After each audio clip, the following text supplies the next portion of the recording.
very good morning and welcome back into the 2025 NBBA World Series of Beep Baseball, presented by Mind's Eye Radio and the Lighthouse for the Blind of St. Louis, and sanctioned by the National Beep Baseball Association.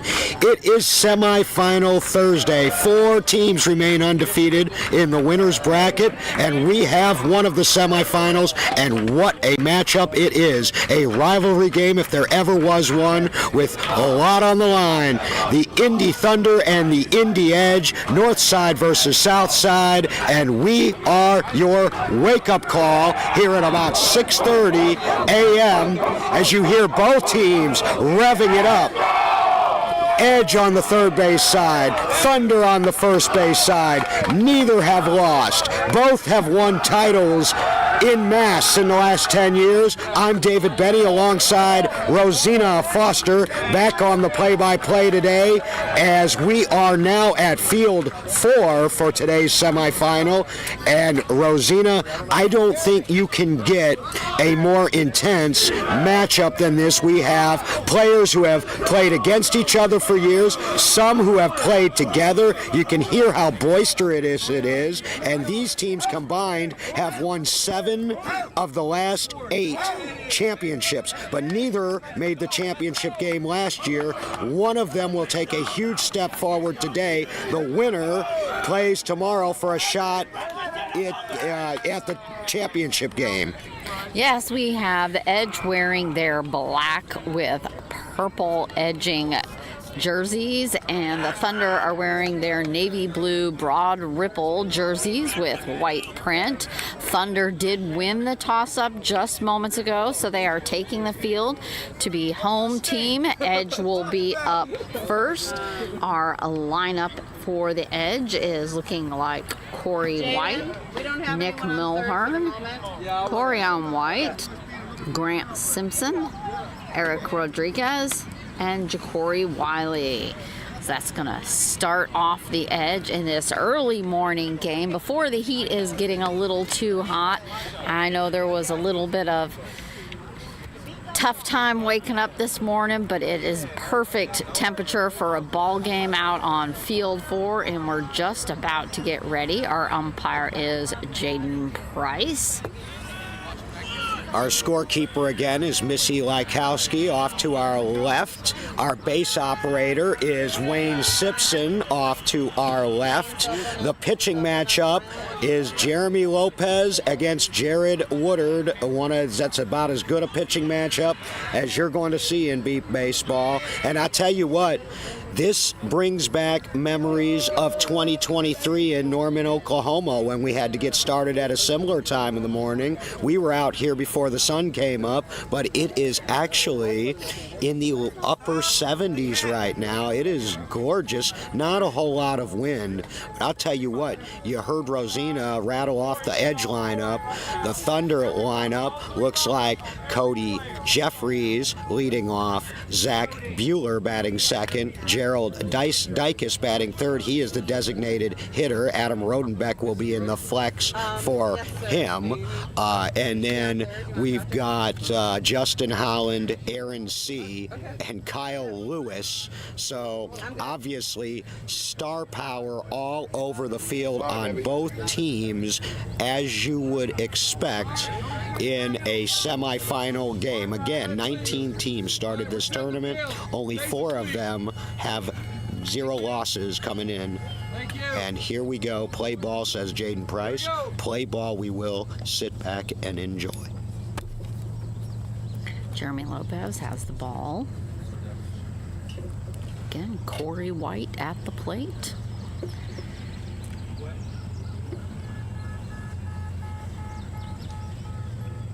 Ready, ball.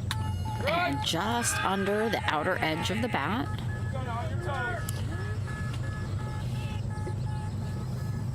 Ready, ball.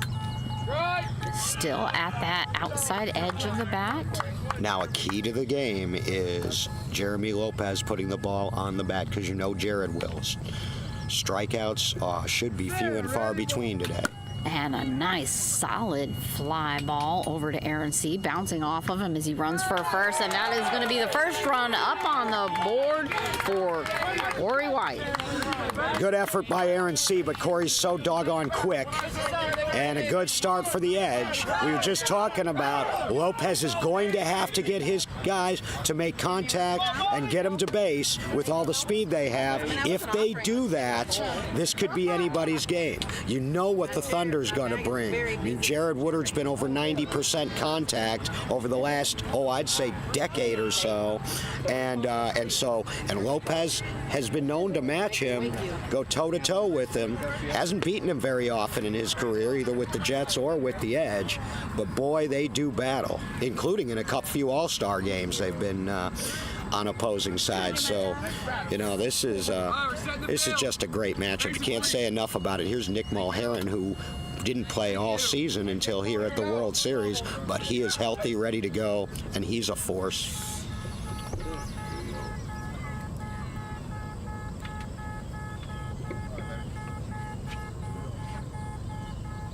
Ready, ball. Nice high pop fly deep into right past Justin Holland as he scrambles down, and he fumbled it up, so that's going to be a run.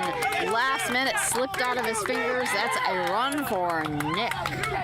2-0 Edge, top of the first, with brother Corian stepping up to the plate. Okay, so one of the things we see in an early morning game is dew on the grass, and so you tell your players 2 hands on the ball, get it up under control if you can, because that ball can get water on it and it can become slick. The Indy Thunder defense, as it's aligned out there on the left side, you've got Cody Jeffries short, Aaron C. in the middle, and deep is Zach Bueller. We'll fill out the right side here in a second. Corian White. Ready, ball. Grounder just over to bouncing off of Cody Jeffries. Aaron C. coming up to back him up. He's missed the edge of the base. Sloppy defense. He got it, though. Thunder defense needs to tighten it up. 3 out of 3 on the board here. His finger stretched out and grabbed the edge of the base just as they were scrambling for the ball. And that's what speed, again, in this sport can do for you. Both these teams have it, but right now, advantage early, Indy Edge. 3 up, 3 in, 3-0, nobody up, top of the first. Grant Simpson. He's actually borrowing Steve Michaels' jersey there, but we do know this is Grant. Right side of that Thunder defense has Adam Rodenbeck, the flex, Kyle Lewis, and Justin Holland out in deep right. Right up there like me. Grant Simpson, first year with the Edge, Rookie of the Year last year for the Bayou City Heat. When we saw these two teams play in the Indy tournament, and in fact in bowling. They're saying that was out. Oh, they are. They reversed the call, did they? They did. I thought his fingers grabbed it. Hold up. It's a put out on who? Probably would have been Aaron C. Aaron C, 53 on the put out. So while we were chatting, they reviewed it and reversed it. Jeremy, quick pitch when you're chatting. And Steve Michaels says quick pitch them when they're chatting. Nobody's pulling any punches today. These two teams met in the championship game at the Indy tournament. Thunder won that one. They met at the Bolingbrook tournament in a round robin. The Thunder won that one as well. Jaden Price taking control here. They want no noise, of course, while the balls are in play, and teams are fired up for this game. And it's going to go just under the bat. So we'll revise that score now as they reverse 2-0. that. 2-0 with 1 out. Just over the top of the swing.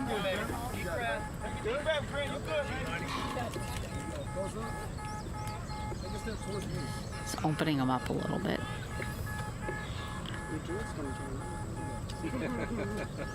Ready, ball. Just over the top of it. Bouncing a little on his toes. Ready, ball.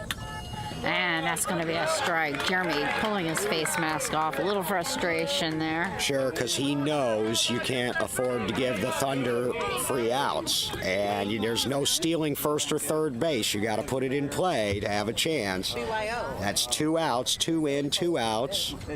Eric Rodriguez up to the plate. And the former Thunder ace and then edge leadoff hitter now moved down to the 5 spot. Eric Rodriguez. 7 world championships to his name, 5 with the Thunder and 2 with the Edge. High pop-up is going to be dropping down by Cody Jeffries. Can he get to the base in time before Cody can get to that ball? And he is there. Oh, and it stayed fair, Rosina. What a hit. That was up there. Took forever to fall back down. He was only about 4 steps away from the base by the time it actually did make contact with the ground. And how far was that from the foul line when it make? I thought it might fade foul over there. He was a good 6-7 feet inside. Well done by Eric Rodriguez. 3 on the board. Corey White scored. Nick Mulheron scored. Now Eric Rodriguez has scored. Corey on White was put out by Aaron C. Grant Simpson struck out. And now Corey Wiley. We'll get a look at another former Bayou City Heat, Ja'Cory Wiley. Ja'Cory cleaned up against the Thunder when they played on the ISC Sports Network in the Indy Bonanza Championship game. I believe just a little low early on the swing. Believe Ja'Cory scored 5 runs that day in a losing effort, but a game effort by the Edge. Just barely off of the bat. Well, and Ja'Cory jumped him. He was early, and Jeremy told him he was early. They need to get their timing on. High pop-up. I'm not sure that's going to be foul. That's better, though. Better timing. Adam Roddenbeck was right up there on top of that.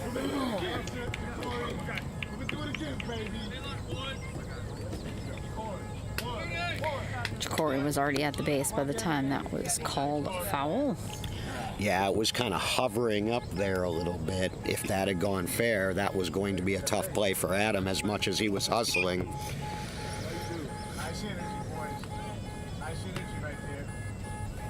It's a nice, pleasant baseball morning right now before the sun has completely risen into the sky. Very little cloud cover. And we're a little bit closer to the cornfield today. Kind of has a Field of Dreams feeling here. Kind of like Wichita in 2021, right? Very much so. Thank you. Here we go. Set, ready, ball. And rolling off the top of the bat. And I'll tell you what, the Indy Thunder wouldn't mind a repeat of Wichita 2021. That was their try for 5 and the famous... So a short little grounder coming up. Cody Jeffries on it as he runs for first. Cody bounced off his knees, got a hold of it. Safe. And I'm going to wait and see what Jake's checking with the umpires. Yeah. This is one, and Booker, of course, is going to come over and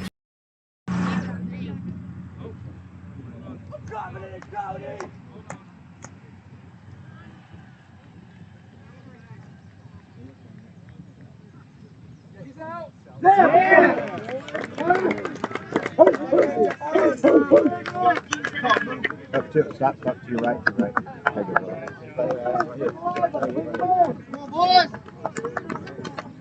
Hey, yo, Cody. Have a bench right there.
no matter where you are in the batting order, there are accolades.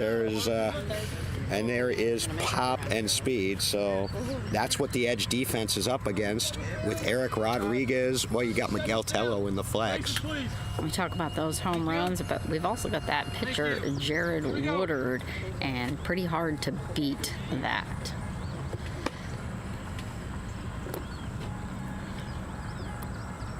Set. Ready. Hit. Bouncing grounder right up the middle, almost hitting Jared. They're scrambling over there, and that was going to be Nick Mulhern. Mulhern, who can play both sides of the ball, showing it there. Now he's got a run, and he's got the first put out, big first out. Anytime you can get Cody Jeffries, who scores about 2 out of every 3 times, that is huge. 1 out. And yeah, we were talking about Buehler. He homered on Tuesday over at Reinecker Complex in Caseyville against the Chicago Comets. Oh, we are always missing it. Zach Buehler wearing his bright pink headband. Here we go. Set. Ready. Hit. High pop up into deep center behind Tello as he runs for first. Corey gone. on. And You're not getting Buehler out on that one, Rosina. I was like, and he's there. And he scores. High and up the middle. He hit it too high to get it deep enough to get a home run there, but he's capable, and you're right. We seem to miss the home runs, but if there was ever a game we might see one, I mean, there's This potential on should both be. sides. Yeah, no kidding. Gerald Dykus up to the plate. So 1 out, 1 in the bottom of the first now. 3-1 Edge. Yeah, it dropped right behind Tello, trying to scramble over there. Faces, please. Thank you. Corey trying to get to it, but not in time. Gerald Dykus. Set. Ready. Hit. Nice line drive into left. Oh, Eric's got it off his feet, and he is out. What a Eric play. Rodriguez. Are you serious? Rodriguez puts out Dykus. Those two were cornerstones of 5 Thunder championships together at the top of the lineup for the Thunder. And now Erod, who you may have noticed is playing a little bit deeper here, puts out Dykus. My goodness, 2 outs and 1 in. Edge defense looking pretty strong early. 3-1 game right now with Justin Holland stepping up to the plate with his red, white, and blue arm sleeves. And those are first pitches. I don't know that Jared has missed a bat yet. Faces, please. Thank you. Thank you. Here we go. Set. Ready. Hit. Right. And just under the bat. Set. Ready. Hit. Right. Just under again. 2 strikes. This is the deepest we've been on in any count so far for the Thunder. Now he should take this one. Set. Ready. Hit. Pass. It's a pass. That is their routine. Usually when anybody gets to 2 strikes on Jared, they'll take it. Right. Just under again. Working very quickly. Don't blink, you might miss something. Set. Ready. Hit. And nice high pop fly into center as he runs for third. Eric going over there scrambling to get it, but he is like almost trips over third. Now shortening that gap. 3-2 game, bottom of the first with that one by Justin Holland. Close call for Eric, but not quite getting it this time as we bring up Aaron C. So Buehler and Holland, who have gone high and kind of up toward that middle, they both have been successful with it. So 2 out, 2 in, and C with a chance to tie the game. Maybe even give them the lead. He has home run power. Of course, a home run counts for 2 if we see one. Thank you. Here we go. Quick exhale by Aaron before pulling the bat up over the shoulder. Right. And it's going to go just under.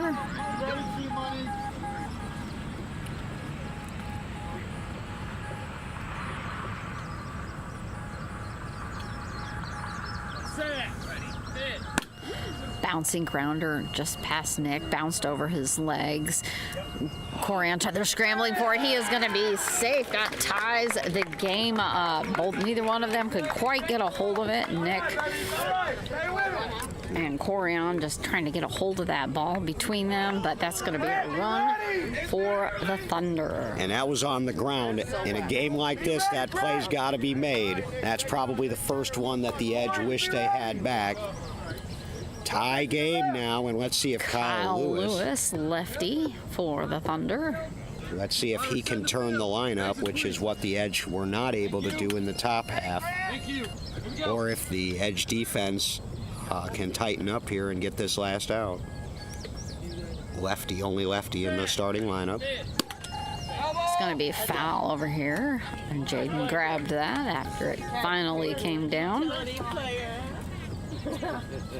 Kyle Lewis won a batting title. That was in 2019 in Tulsa, Oklahoma. That was the 4th of 5 championships that this Thunder team won, just ahead of 2 for the Indy Edge.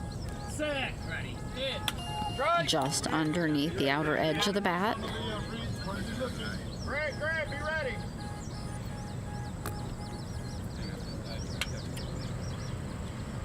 Just correcting some feet placement. And took a pass. There you go. Right there, no. Set. Ready. Hit. And that's going to drop foul at his feet.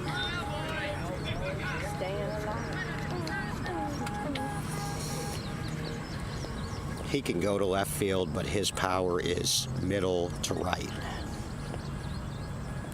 Set. Ready. Hit. And just underneath, that's going to be a strikeout for Kyle Lewis as the Edge makes their way in. As we finish off the first, heading to the top of the second, a tie game, 3-3, anybody's call early on. Even Steven, Rosina. So each team scored 3 runs, each defense made 2 putouts, and each pitcher struck out 1.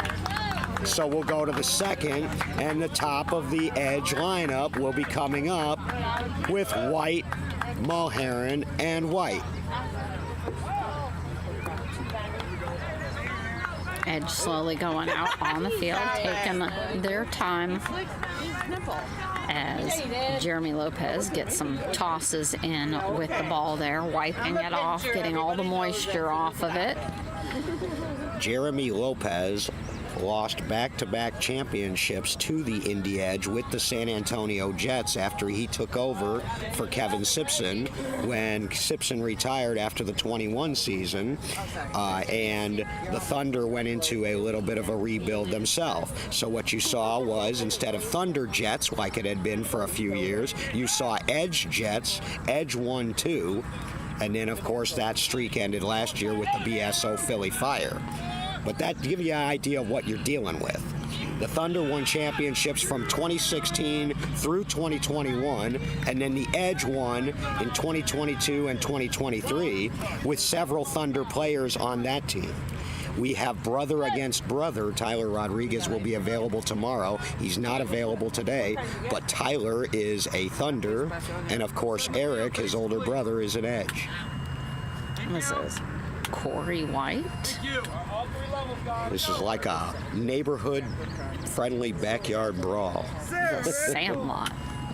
Oh, and there goes the bat. It just flew out of his hands all the way past third base, so that will be an out. And that was that rule, and we saw that come into play on Tuesday in one of our games. If the bat, if you lose control of the bat and it flies more than 20 feet, you're automatically out, and that is unfortunate because Corey White is kind of an automatic run when he puts it in play a lot of times, but he won't even get a chance because he lost his grip on the bat. And again, that moisture is really seen last night, trying to remove batting gloves, everything, just to get a hold of that bat. But yes, that definitely is completely all the way past third base. That went flying. I'm a notary public. Hey, Corey, shake that off. We're going to need you in the next round, all right? Ain't my first So Nick Mulherron up at the plate. And that's scary, you know, and nobody means to do it intentionally, but I've witnessed bats go into, benches and, and other things, and so they made that rule just for Safety. extra safety. The idea is to try to towel off or keep the bats dry. Just at the outside tip of the bat. Mulherrin 1 for 1. Ready, ball. And rolling off the end. All 3 levels, guys, all 3.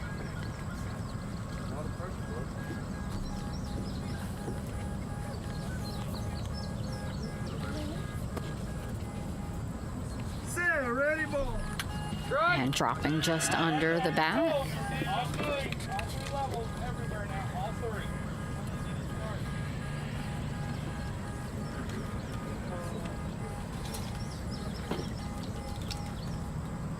Ready, ball.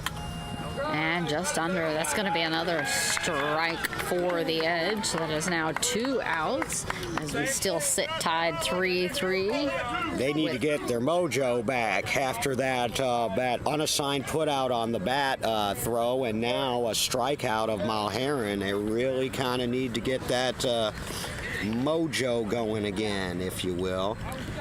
The field spotters for the Indy Thunder are Casey Scroggum and Christina Roth, numbers 73 and 15 respectively. All 3 levels, guys. Corian White waiting for that base check. He was the subject of that reversed call and a put out by Aaron C. His first time up. Ton of speed. This is White the younger. Ready, ball. Just over the top. All 3 levels, guys, all 3. Ready, ball. High pop up into deep center. Tough play. And Kyle Lewis headed for it. Zach Bueller coming up to it, but it is not even close. That is a run for Corian as the Edge take that lead 4-3 over the Thunder. Grant Simpson coming up to the plate. He got about 4 seconds of hang time on that ball, and he runs about a 5-second base. So, other than catching it, there's not much you're going to be able to do with it. Edge take the lead. They need production from this bottom of their lineup. We know what the White brothers and Mulherrin can do, but it's really on Grant Simpson and some of these at the bottom. All right, we're setting the field. Bases, please. Eric. Thank you. Thank you. Here we go. Grant rocking on his toes as Jeremy wipes off the ball. Grant struck out his first time. Ready, ball. Just over the top of the center of the bat. If they miss, they want to miss over the top. The idea is to get balls in the air in this game.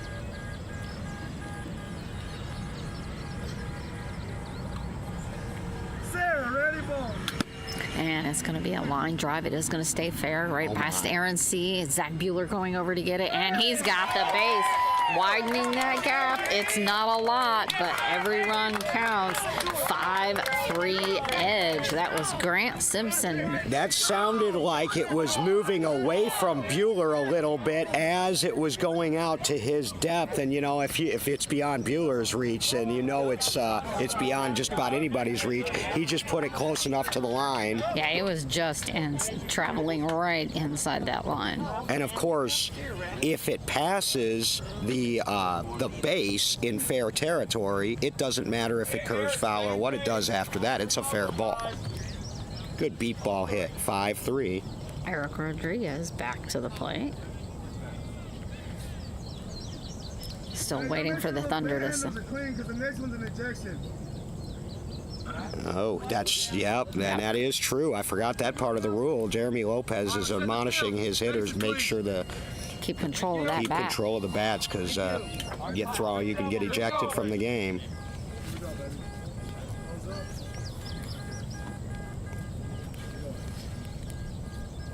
Ready, ball. And a nice grounder just past Oh, past Aaron C. Also, Zach Bueller rolling over, and he's there, rolling sideways over and over past third base. That's another run as the Edge double their lead, 6-3. Lawnmower hit. All right, worm killer. That thing went hard on the ground, right through the heart of the Thunder defense. Tie ball game. Eric Rodriguez 2 for 2 now. He is, by my count, the first Edge player to score twice. Look at Ja'Cory coming up to play. Going to get another ball. It appears that Ja'Cory is already the only Edge player yet to score, and we're only twice through the lineup. Okay, how about that one, guys? It sounds quieter. That's a good ball. Corey White has scored 1. Mulherrin has scored 1. Corian has scored 1. Simpson with 1. That is a tough. It is a tough call. There's so many Simpsons around, and now we have a Simpson. But here's Wiley. Wiley was put out his first time by Cody Jeffries.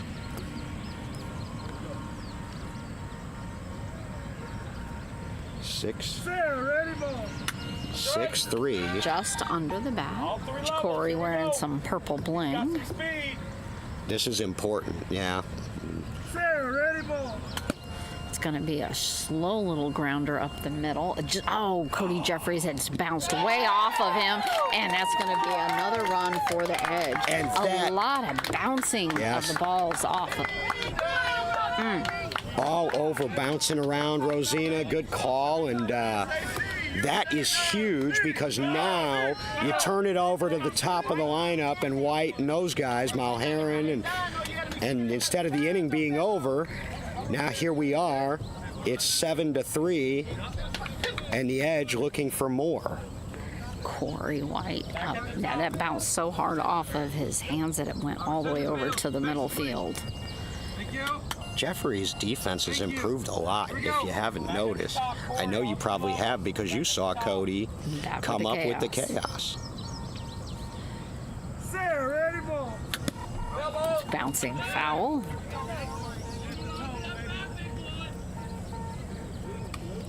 All 3 levels, guys. Jeremy again wiping that ball off. And you can feel the moisture just hanging in the air. High pop up is going to drop probably right behind Cody Jeffries. Aaron C. going to have to come up for that, and he's already at the base.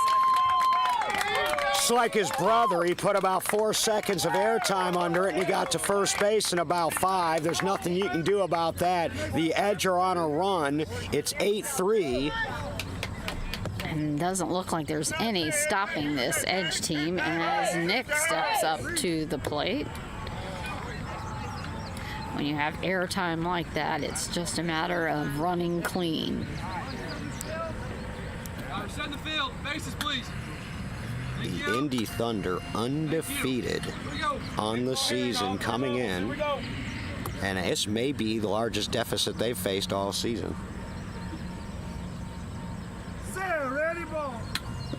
Just under the bat. Still very early, 8-3 Edge, top of the second, 2 outs. Edge still batting. And that's going to go foul over to the Thunder bench on the ground. All 3 levels, guys. We have only seen 1 ball that I can count from the Edge go to right field so far, and that was the one that Justin Howland barely missed in the first inning. Everything else has been center and left. Center and left. All 3 levels right here. All 3 levels, guys. All 3, guys. All 3. On your toes. Nick winding that bat back up over his shoulder. It's going to be a foul on the right.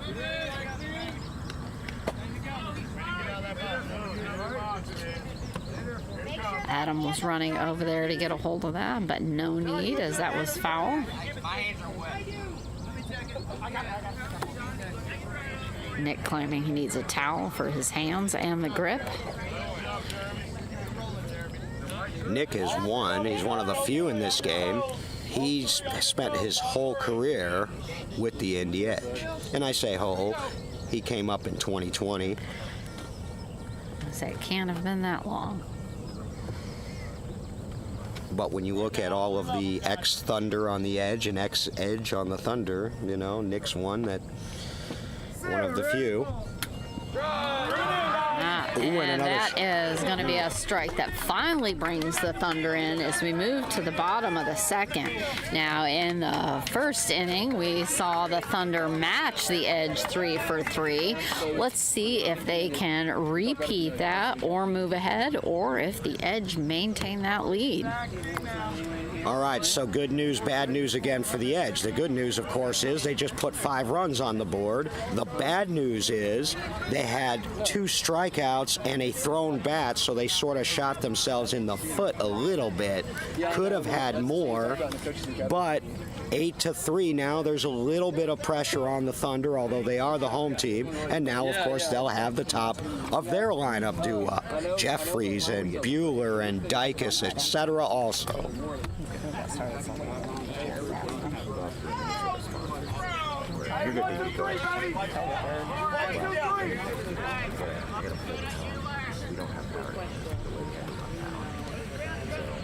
We'll give you a few NBBA officials, although these teams move so quickly, I might have to break this up. We thank all of our volunteers and officials, umpires, scorekeepers.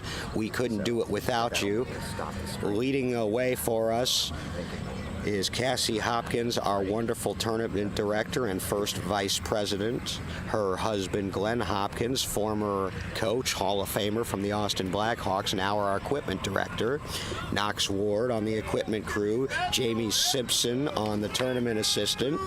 Her better half is sitting, well, I don't know about her better half, but her half is sitting to my left here operating bases. Cameron Simpson, and we got Simpsons all over. She's a tournament assistant. And running the Reinecker complex is Katie Mathena. Thank you. Here we go. Here we go. Bottom of the second, Cody Rosie. Jeffries up for the Thunder. Set. Hit. And gonna roll foul off the top of the bat. Have those books. Cody was put out his first time up.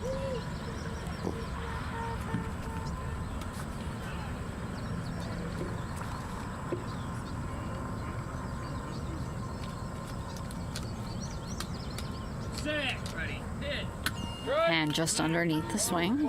Yeah, that did sound like it was a little bit low. Interesting. Jared doesn't miss often. He's been chucking it since he was 12 years old. Taking that pass as he leans into the balls. It comes across home plate. So you see a pattern developing, Rosina. Definitely after they get to 2 strikes, they take the third one. And it's going to be a massive grounder on the right. Grant Simpson laying down for it. Is he going to have it in time? Nope. That's a run for Cody Jeffries and the Thunder. Okay, so they went to the right field side, and we hadn't seen much of that in the first inning anyway. That got through. So there you go. Now it's 8-4. Still nobody out. Bottom of the second.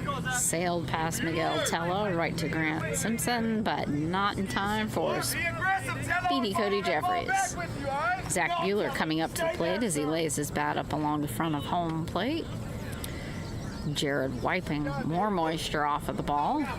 Jared Woodard was born in 1991. His first full season as a pitcher was 2004, believe it or not, and by 2007 he had won a championship, won his first one with the Kansas All-Stars, and then we'll have, of course, 5 more here with the Thunder. Pop up short into right. Miguel run. He'd come up a little far. He's got to go back for it, and that's going to be a run for Zach Bueller. Thunder answering that call. It's an 8-5 game. Okay, so now they're staying away from Mulherron and Erod over there, and they're trying it out on the right field side, and back-to-back runs to start the inning. Gerald Dykes coming up to the plate. Gerald Dykes, just like Zach Bueller, came up in 2016 with the Thunder. Perfect timing, as it were, because for their first 6 seasons in the league, they never lost hardly anything. And they were two of the ones from the Thunder dynasty that stuck around, along with Kyle Lewis, Adam Rodenbeck, and of course Jared and a few others. A lot of their former teammates are now on the other side. Nice pop fly deep into right. There is no getting a hold of that. He just kicks over first, doesn't even try to tackle it or roll, just runs it over. 8-6 game now. He knew it. That was a no-doubter, and he went oppo with it, and he went high, and he's still got a ton of speed. I guess maybe you could argue whether Dykes, Corian White, or maybe Mark Morris, those are probably your four fastest, but he's definitely in there. 3 in a row now, nobody out. Here come the Thunder. Answering up with Justin Holland, waiting patiently. Speaking of players you saw come up with the Atlanta Chaos, he was another one. And it didn't take him long to get really, really good. And then he went to the Edge, won a couple championships, went to the Archers for a year, helped them finish runner-up last year. Now here he is with the Thunder. Grounder up the middle to the left, and that is going to be Nick with that put out to slow the tide of the Thunder. Nick Mulhern. Unfortunately, and Jared kind of sort of grunted a little bit. I think he knew that wasn't what he wanted. As a ground ball right into the heart of their defense. Second put out for Mulhern. 1 out in the inning. Still 8-6 as we play here in the bottom of the second. With Aaron C. up wiping off his back grip.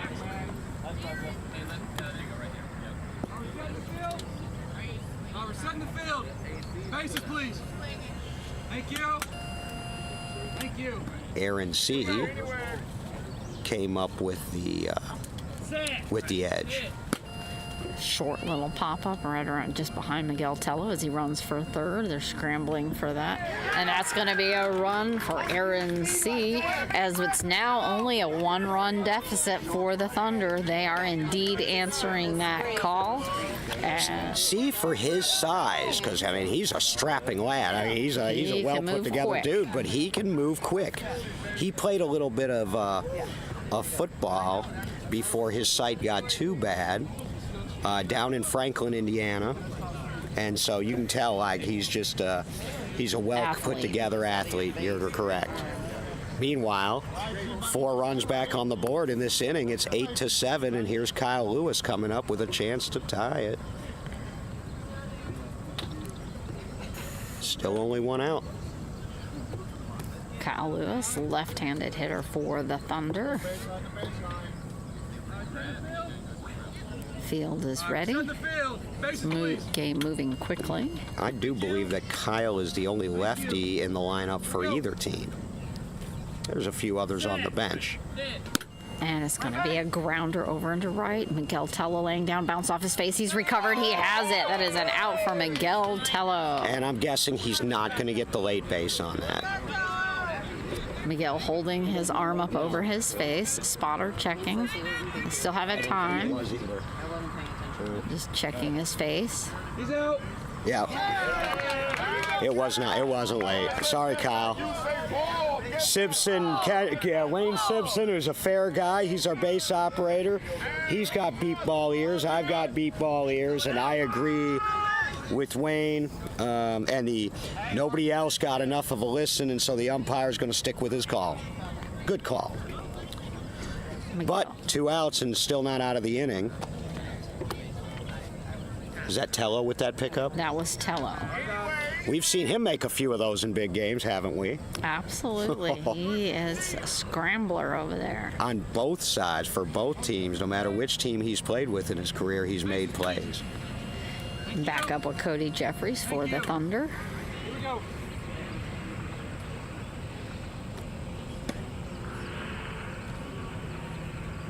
Set. Ready. Hit.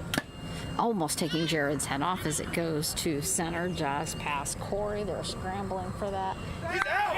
And let's see, that was the Erod who had scrambled over there. I missed that catch because I had the umpire between me and him, but they're calling that as an out for Eric Rodriguez. I'm wondering, I was waiting to hear Cody hit the base. I don't know what happened. It might have been a slower than normal base run because I was waiting for him to hit it. I thought he was going to score. Eric Rodriguez with another play out there. That's his second. And that holds the lead for the Edge. Thunder get 4 back. It is 8-7 Edge after 2. So far this game, everything it's been advertised. We talked about the tournament director and her team. Now let's give you the umpiring team here at the 2025 World Series of Beat Baseball, the 49th annual World Series. We've been doing it since 1976. Your head umpire, or umpire-in-chief, is Jason Price. Jaden Price, who is our plate umpire today, and Kemp Price. That is father, son, and grandson, in no particular order. John Lykowski, Mike Woodard, he's doing one of the games here today. Dave Taylor, Jordan Simpson, David Robert, Austin Hawkins, Jason Blankenbaker, and Blankenbaker got to sign the other semifinal game, Philly Fire and Gateway Archers, which is going on also as we speak. Winner of that game plays the winner of this game tomorrow. We're setting the field. Bases, please. Those are your umpires. We'll give you the scorekeepers Thank you. next break. This is Corian White for the Edge. Sarah, ready, ball. And it's going to be a grounder over there. Oh, it slams right into Cody Jeffries, and he has it. That is an out for Cody Jeffries, holding the Thunder down as they lead. One short. Style points, man, for Cody there. No, That was clean. I mean, I didn't call. Grant Simpson coming up to the plate. And after our third inning, folks, I just want to give you all a heads up. We will be restarting the stream as we reconnect power for our runner's camera. So just be prepared for that. We will be off just a minute or two and then right back up. Grant Simpson for the Edge. High pop fly deep into center. Kyle Lewis turning, and it's under his That's legs, trouble. and he's got the run. Hey, that's a big run for Grant Simpson. We talked about, we know what the 1, 2, 3, and kind of the 5 can do in the order. I think it's imperative for Simpson and Ja'Cory Wiley to contribute, and that's a nice contribution. That's a second run, I believe, for Grant. He's due for 3 now. 9-7 here as we play in the top of the third. Edge with the lead.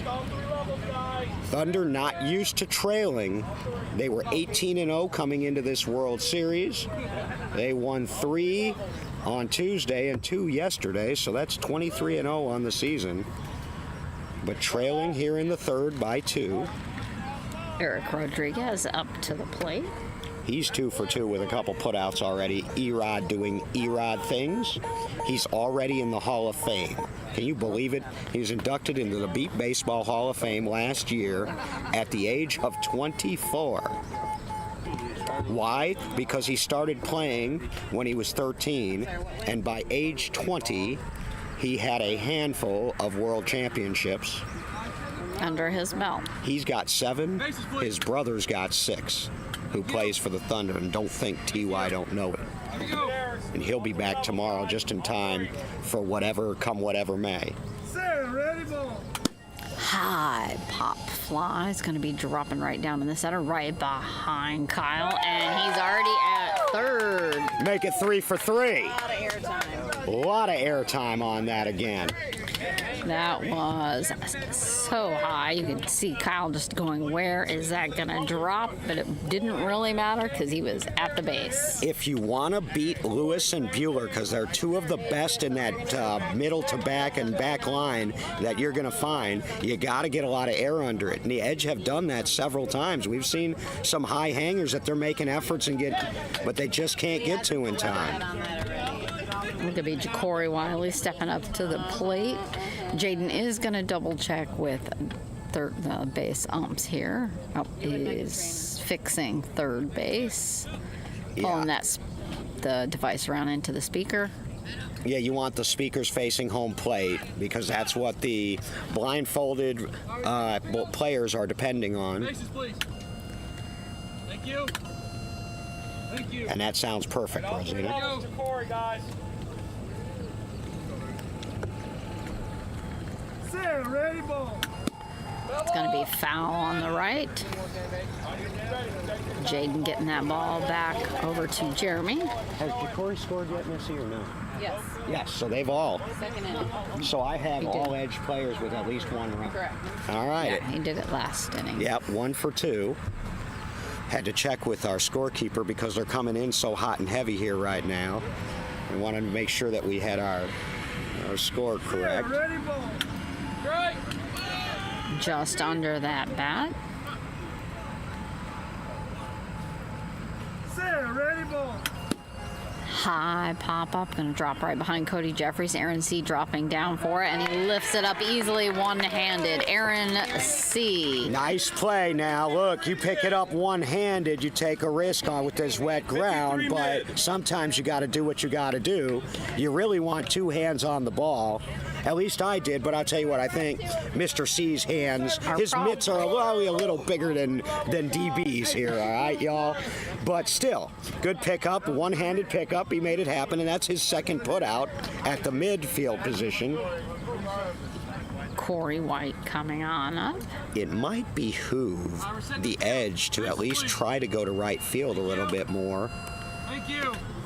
Here we go. How many outs, Blue? Or maybe just keep doing what they're doing and try to hang them up high and wherever. And that's going to be a strike as it sails under the bat. All 3 levels. Sarah, ready, ball. And just at the, out right to my feet.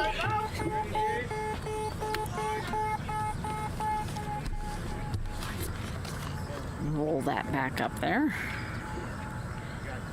Jeremy wiping that off. We go now. Sarah, ready, ball. And just under the swing again. Toes, on your toes. All 3 levels, on your toes. That voice you hear to our right is Thunder Hall of Fame head coach Darnell Booker. Adjusting home. Yep, just realigning. All 3 levels. Sarah, ready, ball. And taking a pass. Here we go. On your toes, all 3 levels now. We haven't seen a edge player take a pass in quite a while. Ready, ball.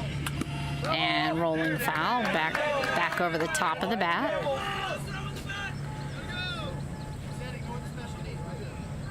Sarah, ready, ball. And a nice one over into right, fly ball. They are scrambling Justins for that, but that's going to be a run for Corey. So they've gone to right field with a little bit of success, and that's not Justin Howland's fault. That's just a combination of a good hit and a ton of speed. Yeah, he was running for that. It was behind Justin Allen. He was doing everything he could to run for it. Where are we at? Is that 11 or 12? That is correct. 11. 11-7. All right, 11-7 as we confirm. And both of these teams are playing high tempo here. We're setting the field. Faces, please. Thank you. Thank you. All right, here we go. Here we go. All 3 levels. Let's go now. Nick at the ready. Sarah, ready, ball. And another one over to right. Justin scrambling for that. He threw his body. It's gone past him, and that's going to be another one for the edge as they knock it out there into deep right. You know, that used to be Kyle Lewis's position, and they've got Kyle now over toward the middle, right? And Yeah, Kyle is in the middle. and I'm not, this is not Justin Howland's fault. I'm just making the observation that, for a long time it was Bueller and Lewis back there. Who's he? Want me to state a reason? Huh? Time out. Yeah. Swearing. Who's gone? What's the number? Yeah, but the plate meeting. Oh, my. What's going on? He's ejected from the game. For what? Swearing. Are you kidding? These guys scream no balls all day long. Nobody says What's the number? 22. 22. Mulheron has been ejected from the game. Hey, it's all good. It's okay, Poppy. It's all good. Let's go, Steve. It's all right. Don't worry about it, baby. Hey, Nick, you did your job, baby. Steve Michaels obviously not happy because that is a huge loss for the Indy Edge. We did not hear it, but Jaden Price did, and they asked about a warning, and he said, I gave it in the meeting before the game. Here we go, Corian. So this is Corian White up for the Edge. And he slams it as a grounder over into left and bouncing off of Aaron C. Bueller coming up on it. They're both just standing there. There might be a dead ball call.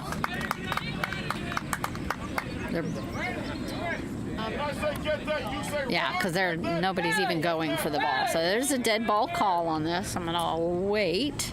I've got to tell you, Rosina, that is the first time I've ever seen Jaden Price eject a player from a game. I'm not saying he hadn't done it before, but I've never seen it. So whatever he said, it must have been magical, because without any warning and very quickly, yeah, he gave him the heave-ho. Okay, they is calling that as a dead ball. All right, so he'll come back and do that one again. I'm still in a little bit of shock. You don't see that very often. But you know, when you get this late in the week and there's no nonsense from the umpires here, and you know, usually a lot of times they'll get a warning. Well, like I said, whatever it was. I missed something. I need a moment. Now the Edge have a deep roster, so you know, my guess is you may see Caleb Wright, could see Brandon Chesser. Oh, I thought he just got a run. No, That was called dead ball. Oh, okay, thank you. Yep, so. So then we still sit at 12-7 at the top of the third after that dead ball call.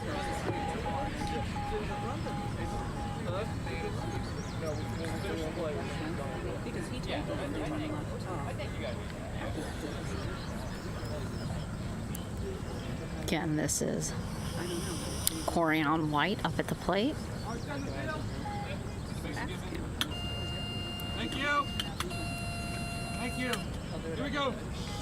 What's the count, Blue? 0-0. Okay, thank you. All three levels.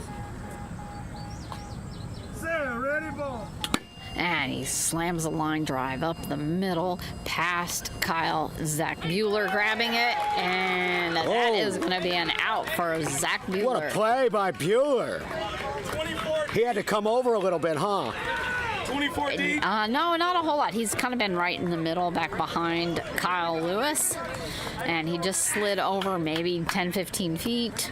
Wow. And just slid his body right on there and snagged that right up. So it is still 12-7 as we head to the bottom of the third. Thunder coming up for their at-bat as the Edge go out to the field minus Nick.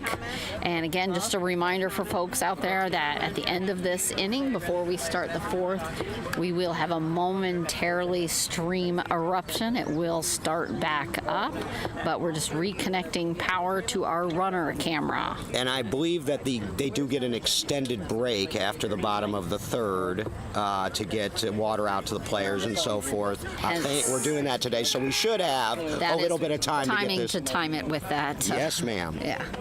And then we'll take care of our sponsors after that. So thank you to our sponsors, and don't worry about it. We've got you, but we're trying to make sure that we can bring y'all all the action. We appreciate everybody who's tuned in live at this early hour around the country or wherever you may be. This actually might be an even more convenient time for Taiwan. And we know that there's been Taiwan watching from around the world, and we thank you very much. That top of the third had a ton of fireworks, 4 runs and 1 ejection, and a Zach Bueller put out. Speaking of Zach Bueller, we're going to start off with him up at the plate for the Thunder. And then Corian is moving to short. So they're going to move Corian White over to Nick Mulheron's old position. 30 going in for 22. And 30 is at Chesser. Brandon Chesser. Chesser in. Going in mid. And he will shift over to the mid position, and they'll move Corian up. And Corian shifting to short. To short. Okay. All right, so Brandon Chester will be headed in. Faces, please. Already out on the field. Thank you. He's a pretty capable replacement, but he's not Nick Mulherron. Hit. Strike. That's going to be the first strike for Zach. Set. Ready. Hit. Double. Foul rolling off the center of the bat. And hey, what do you always say? You know, you make the last play of the inning, you start off the next one at the plate. It's funny how that It works. does happen quite a bit. Taking that pass. Bueller, a Paralympic goalball player, so that's where a lot of his beat ball skills. Pop-up Came from. fly into mid-right. Grant Simpson running over there to get that, but he is going to be safe. Zach Bueller. 12-8 game here at the bottom of the third. Gerald Dyke is coming up to the plate. So the Thunder get one back right away. Again, this may be the latest in a game that they've trailed all season. I can't remember another one specifically, but they do have the last at-bats, and as you see, both of these teams are capable of putting up a bunch of runs in a big hurry. I mean, we are so privileged to be here behind home plate watching a game like this and calling it for you. Thank you. Dicus now. Thank you. I don't believe he's been retired yet. Set. Ready. Hit.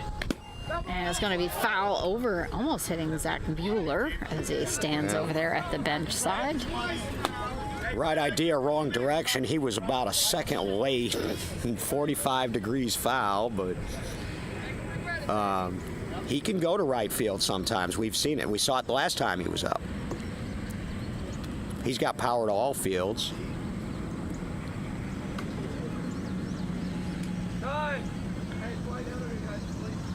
Have a call for quiet on the Thunder bench. Thunder have a huge roster, and so they've got a packed bench. Ready. Hit. Strike. And just under the outer tip of the bat. Let's go, baby.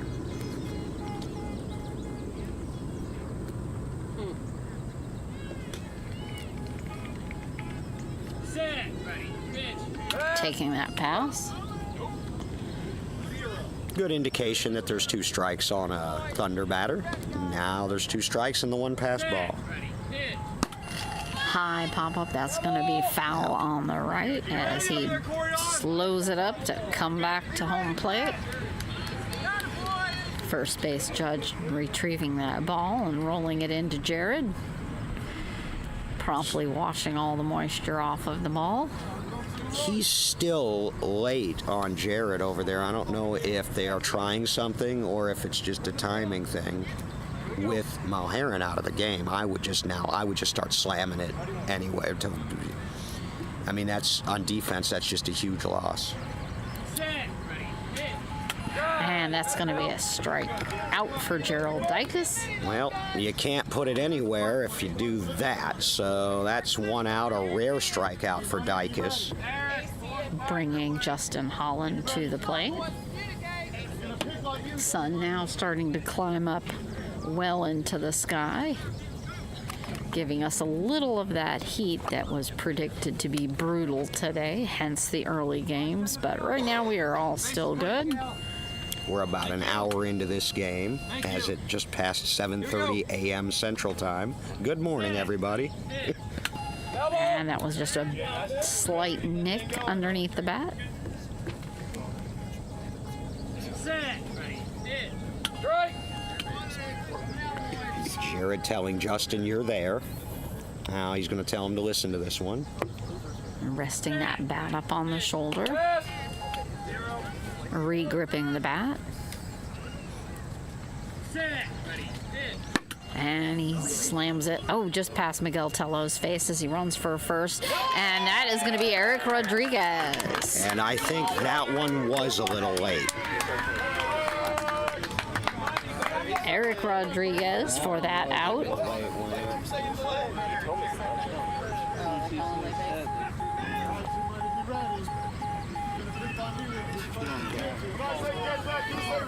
Oh, they're saying late base. They're bringing Justin back. It was. Just a little bit. And I jumped to third and it wasn't on, buddy.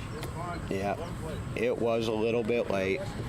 And so if I were Wayne, I'd test out first base over there real quick. Yeah, there you go.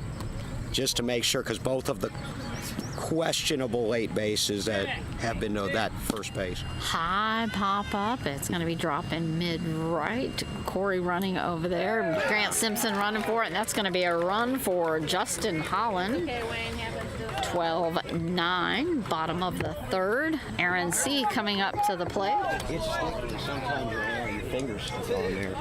Yeah, and it's, you know, when it's humid out and it's sticky out, you know, sometimes when you're flipping that base switch, it can stick a little bit, or, you know, because, I mean, Wayne Simpson doesn't do late bases. So that I'm going to blame that on the controller, not the hand that was on the controller. And either way, it works out for the Thunder because Howland gets another shot and scores. Now the breaks that were maybe going a little bit toward the edge, now the Thunder are getting them, and they've got momentum. It's going to drop foul right down at his legs as he looks around the ground trying to find that. Jaden asking for third base to be adjusted a little bit more toward home plate. I have a count of 12-9. Yep, 12-9, bottom of the third. An exhale by Aaron as he winds that bat up. And that's going to be a strike as it sails under the bat.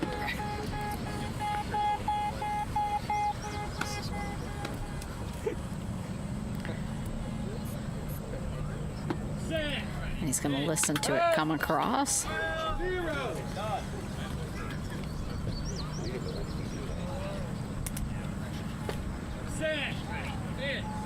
And that's going to be a strike. And that ball went right between me and Wing Dang there, and I'll tell you what, 20 years ago that ball wouldn't have had a chance trying to slip between us. And he knocks it out into right as he runs for third. Grant scrambling for that ball.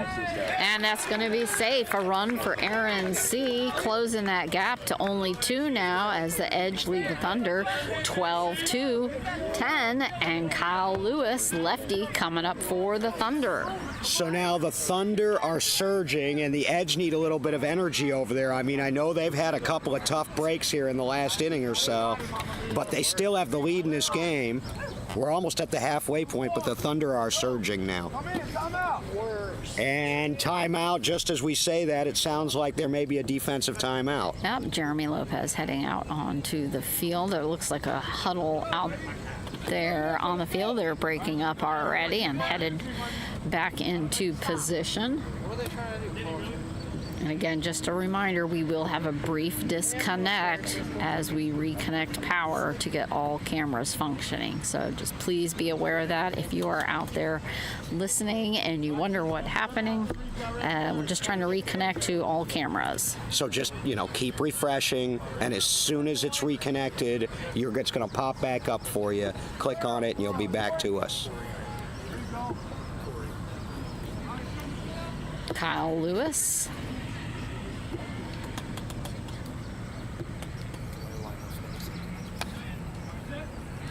We're setting the field. Faces, please.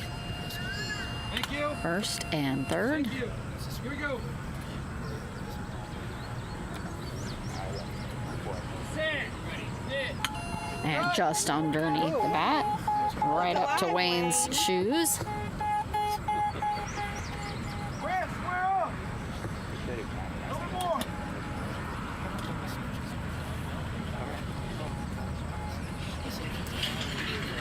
Waiting for that noisy truck to finish passing.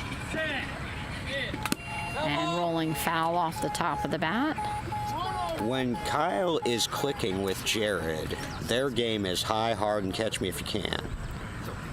He's gotten some decent contact, but he hasn't gotten a Kyle Lewis bomb yet. Taking a pass.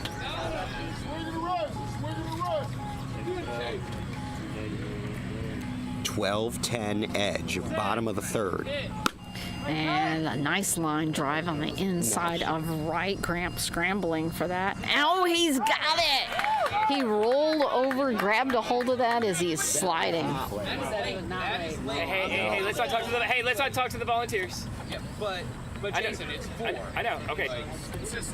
I don't know. All right, let's talk to our umpire. Jason. Yeah. I didn't think so, but Jared did, so. I didn't think that base was late. Jared definitely thought it was late. Jaden is checked with third base. He's now running over to first. It was Grant Simpson. If it didn't impact that play, then if he's out, he's out.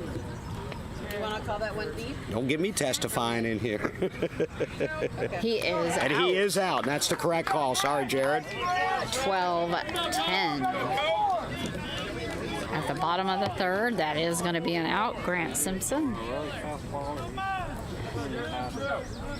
Starting back up with Cody Jeffries.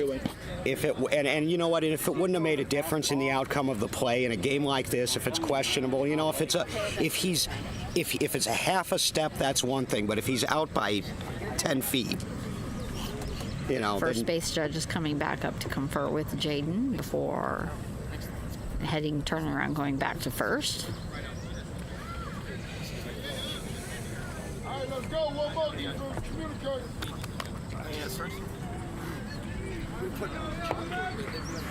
Faces, please. Thank you. Thank you. Here we go. Again, Cody Jeffries. And it's going to be a nice line drive up the middle past Corey. Erod scrambling for that, and that's going to be a run for Cody Jeffries. Only a one-run game now. Edge leading 12-11. Bottom of the third. And Zach Bueller coming up to the plate. that split them. So where are we at now? 12-11? At 12-11. 12-11, and Bueller has a chance to tie it. This game has not been tied since the 3-3 that we had in the top of the first. The Edge have led, albeit narrowly, ever since. All right, set in the field. Faces, please. Why don't sit? Thank you. Thank you. Here we go. Jason Price is over here now. And right behind us. Our head umpire, or UIC umpire-in-chief, if you will. I suspect because of the intensity and some of the things, it's going to be another strike. 2 strikes. He's going to keep an extra eye on things. And he's right behind us, so we'll say nice things about him. Hey, now you're ready, Zach. Let's go, baby. Took that pass. Set. Ready. Hit. And it's going to be a short foul, dropping right by Jared. That thing was spinning like a top, it sounded like. Off It his was bat. spinning quite viciously. It sounded like a duck a little bit. Quack, quack, quack, quack. It was spinning so hard while it was beeping. What was that again? I can't do it like Kevin Simpson. He used to be able to do it really good. And ready for the pitch. Ready. Hit. And that's going to be a strike, and that is out, and that is going to end our third, so please bear with us. Do something to stall him until we get power reconnected. We're on. We're on.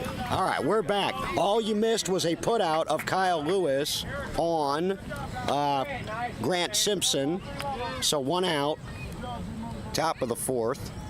12-11 game. Edge leading by the slimmest of margins.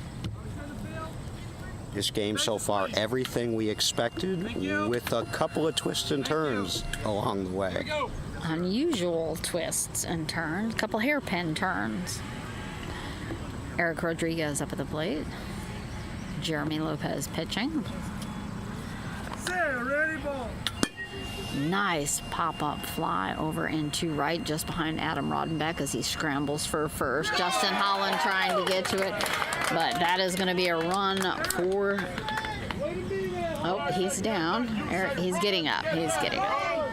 Erod's tough. You're going to have to carry him off the field. And Erod, I believe, is still perfect at the plate now. So now 13-11 for the Edge. Ja'Cory up at the plate.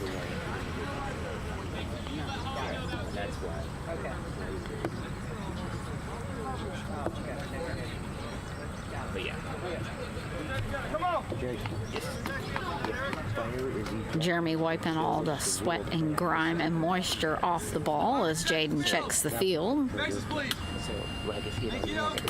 Get a check on first and third.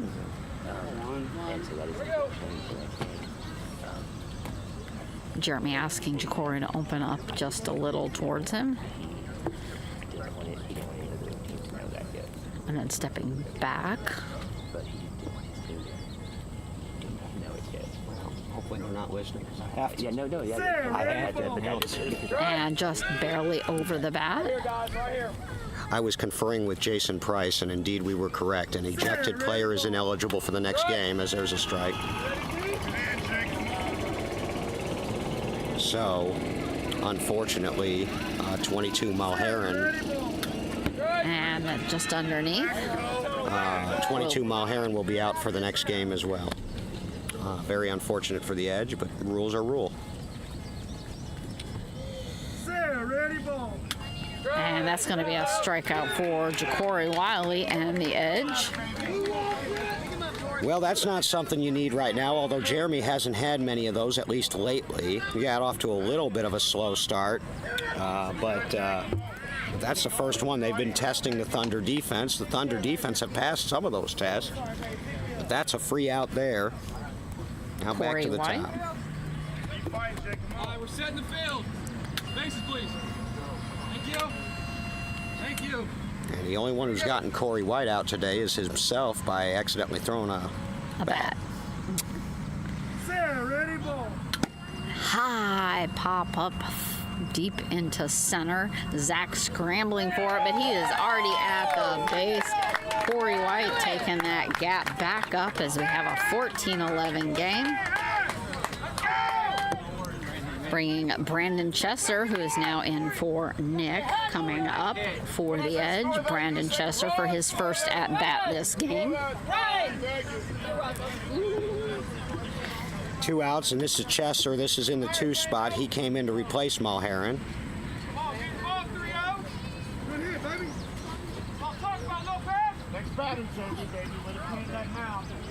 Chesser was a long-time Austin Blackhawk before joining the Edge. He's got championships to his name, but He's they're spent a year or two with the Heat as well. That's true. Yes, he did. At least 1 year. Good call, Rosina. He won his championships with the Blackhawks, though. 2 of them. 2014 and 2015, right before the Thunder started theirs. Sarah, ready, ball. And just barely catching a bite of that.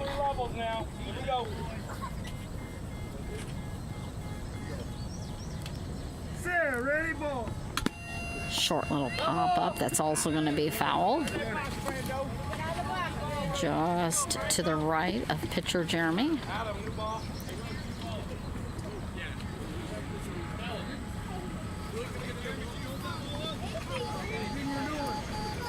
Call for a new ball from Booker and Adam Rodenbeck out in the field.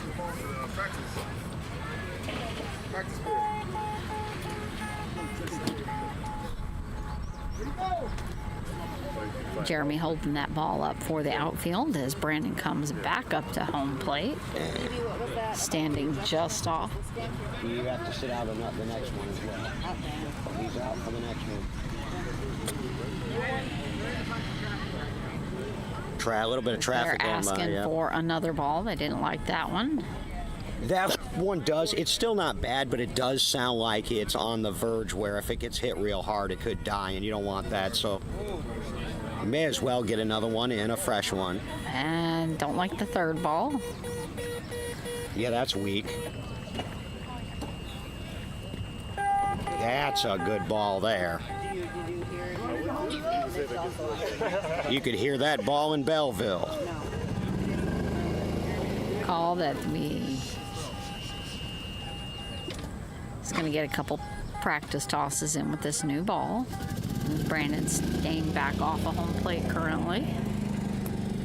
Again, this is a 14-11 game at the top of the fourth. Edge leading, and Brandon Chesser for the Edge up to bat. Edge had never trailed in this game. As the visitors, it was tied after 1. The Edge led 8-7 after 2. They're definitely going to want a nice comfy cushion as they come up on that last at bat from the Thunder.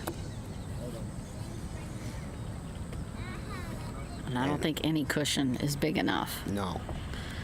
The Edge, it was tied at 3 after 1. The Edge led 8-7 after 2 and 12-11 after 3. Now here we are, 14-11. And just over the top of the bat. On your toes, guys. Ready, ball. And a nice fly line drive over to right. Oh, Justin Holland scrambling for it, but that's going to be a run for Brandon Chesser, his first for this game as he comes in, running back strong. And that's that next man up mentality. He comes in, he contributes, he goes to the right field side, and Holland's having it a little bit rough. He's just a little bit short on these, on 3 or 4 of them so far today. Well, most of them have basically been dropping behind him, and they're not stopping. They just keep rolling, so he's playing at a basically try to catch up on these balls because they are sailing out there. They are not slowing down on the grass at all. As the sun gets higher and the field dries out, and now it's been a few days since that rainstorm, these fields may start moving faster. They were moving slow on Tuesday, but remember, short little pop-up, barely, and that's not going to be foul. That'll be foul. they got about 3 inches of rain on Sunday night around here, and so it softened things up, and so the fields were, but I've noticed the same thing you've noticed, Rosine. The balls are starting to move faster on these fields. And again, and we have shifted, we're same complex, but we were on field 5 Tuesday and yesterday. Now we're on field 4. But the balls before them, when they were dropping, they were kind of plopping and not going very far. And now they're definitely moving. And that's a sign, Rosina, that the ground is drying out. Hard and fast. When you got temperatures consistently in the 90s all week, and it's gonna, with the sun beating down, it's gonna happen. And it's not baked like that, like it was in Norman. I mean, we didn't have a cloud that whole week until Saturday championship game, as I recall, in Norman. And that field was just, it wasn't, the grass was okay, but the field was so hard. We were getting, games in the 20s, 30s, and even 40s. Okay, Jaden, we gotta stop the game right now. Will do. We have a protest. Jason told me to stop. A protest. So we're going to have a momentary protest by the Indy Edge. Can you protest an ejection? Well, that's what's happening. Jason told me to So stop. we are protesting that ejection from head umpire Jason. So while we are taking a moment on that, why don't we take this time and hear from our sponsor. Everyone come in.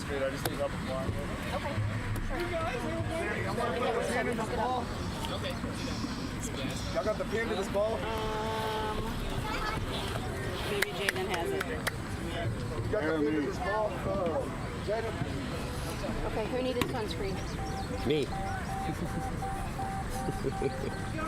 There's no protest of an unfair judgment. Only rule applications may be protested. Correct.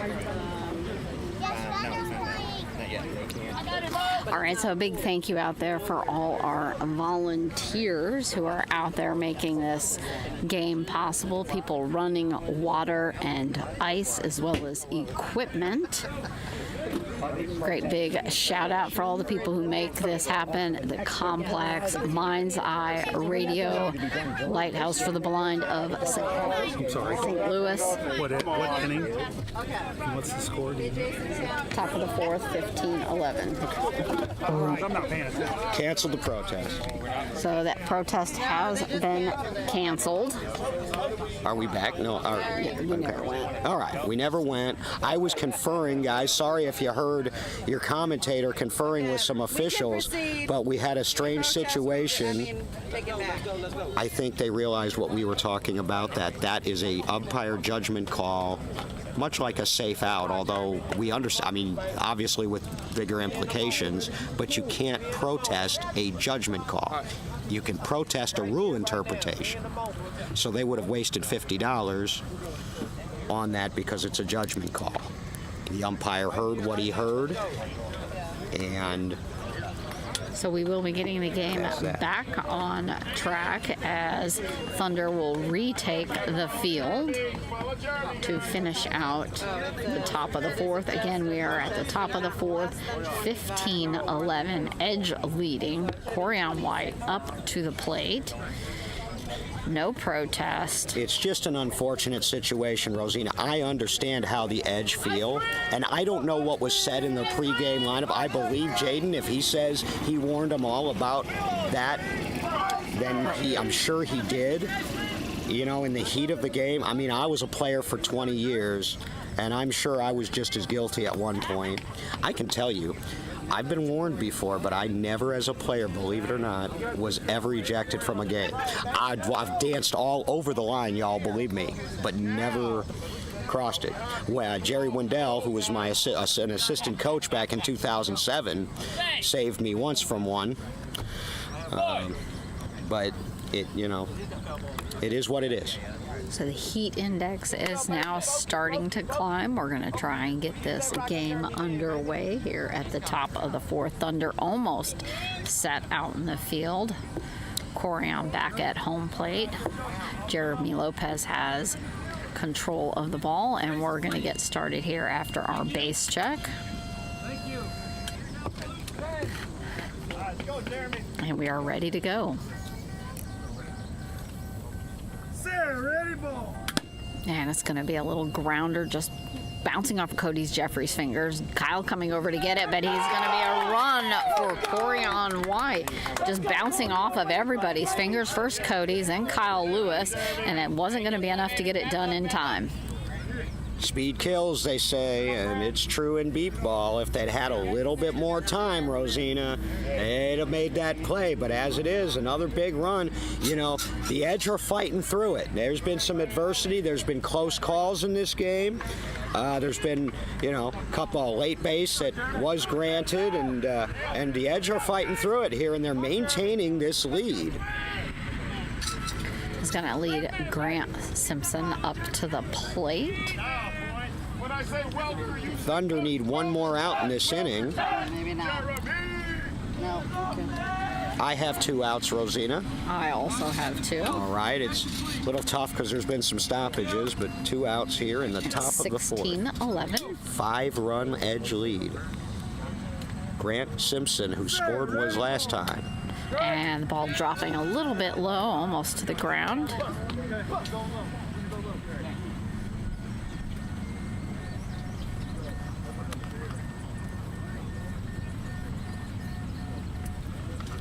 Ready, ball. And it's going to be a pop up, dropping by Kyle Lewis, though. It's by his feet. He's got to get a hold of it. And he is safe. You could see the frustration there out from Kyle as he tried to get a hold of that, but it was a no-can-do, and that's a run for Grant Simpson, taking the Edge to 17 as they lead by 6, with Eric Rodriguez coming up to the plate. I want to send a special shout out, because I know he's watching as we speak, to my former pitcher, teammate, broadcast partner, and lifetime friend, Kevin Simpson from San Antonio, Texas. If there was a history of beat baseball to be written, he would be in the first chapter. And Kevin, to answer your question, it was number 22, Nick Mulheron from the Edge, who was ejected in the second inning for saying a magic word. I don't think it was all that magical for the Edge. No. Eric Rodriguez taking a step back as Jeremy gets a couple tosses in with the ball.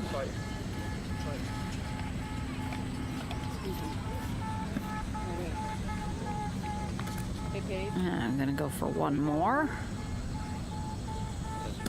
Okay, third time is a charm. Eric stepping back up to the plate. Faces, please. Thank you. Hey, all of a sudden, the Thunder could use an out. Eric pulling the bat out of his sword sheath there. And going just under the outside edge. I don't believe Eric's been put out yet today. I have him 4 for 4. Just over the top. Jeremy wiping that ball off. You know, they dropped him to the 5 spot in their batting order. I mean, he's been a leadoff hitter most of his career. It doesn't seem to have bothered him, though. Eric's just a gamer. That's why he's in the Hall of Fame at 24, or whatever he is. And a nice pop-up right down the middle. That's tough. Zach Buehler scrambling for it, but that's going to be a run. Another for the edge. That wasn't even his fastest base run there, but that's a tough play. If Buehler can't get over to it, then you know that that probably nobody is going to get over to that ball. And the edge, look at this 2-out rally. What is that? 1, 2, 3, 4. They've had 6 so far in this inning. 6 in the inning, but I think 5 of them after 2 outs. Because those first 2 outs came quickly. Lewis had that put out before we even got back on the air. And then there was a strikeout. And then now it's starting with, it was Chesser in Mulheron's spot that started all this drama with 2 outs. Ja'Cory Wiley. They're going to need every one of these, though. Thunder got the hammer, you know what I'm saying? And pop up into short right, just dropping behind Adam Rodemax. Justin coming up to get it, and he's going to be safe. That is now 7 for the edge, as it now makes a 19-11 game. Top of the 4th, Ja'Cory hopping and skipping on his way back up to shake hands with Jeremy. Boy, and I'll tell you what, they haven't gone to right field very often, have the edge, but they've been daisies when they do. Because I don't know that anybody on the right side of that field. Now, Rodenbeck hasn't really had a good chance. Hollins had tough chances. But the point is, nobody over on that side's really made a play for the edge, or for the Thunder yet. Not quite yet. Corey White. We've had a unassigned putout because of a thrown bat. We've had, so I mean, the edge could protest. the edge could have a lot more than they've got. Here we go. Like this Thunder defense, I've seen them look better. And Jeremy won't stop, man. He's a warrior. Look at And this. almost taking Jeremy out as it drops to the ground, just pat, and he's going to be safe. It sailed right past Kyle Lewis, dropping down. By the time Zach had his hands on it, he was at the base. 20-11 for the edge. So this is when you think about a defensive timeout, just to try to cool off this red-hot Jeremy Lopez and the Indy Edge right now, because they're hitting first pitches, they're getting hard contact, and they've scored 6 in a row. And even these grounders, they're just not getting fielded. Brandon Chesser coming up. 7 in a row. And here's Chesser. All right, so that means Corey White would have started it all, because Chesser's now back up. Chesser scored his last time in his first at bat.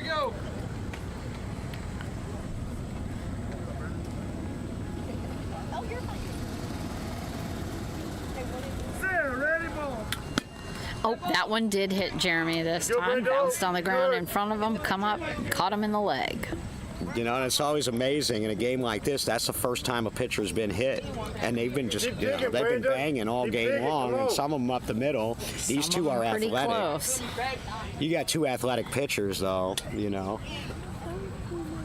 Both of them wearing face masks, though. Jeremy and Jared. Yeah, Jared picked that up about the time he got a hit in the face by Adam Rodenbeck line jive and broke a jaw. Yeah, he was out for a month and a half. Booker had to pitch.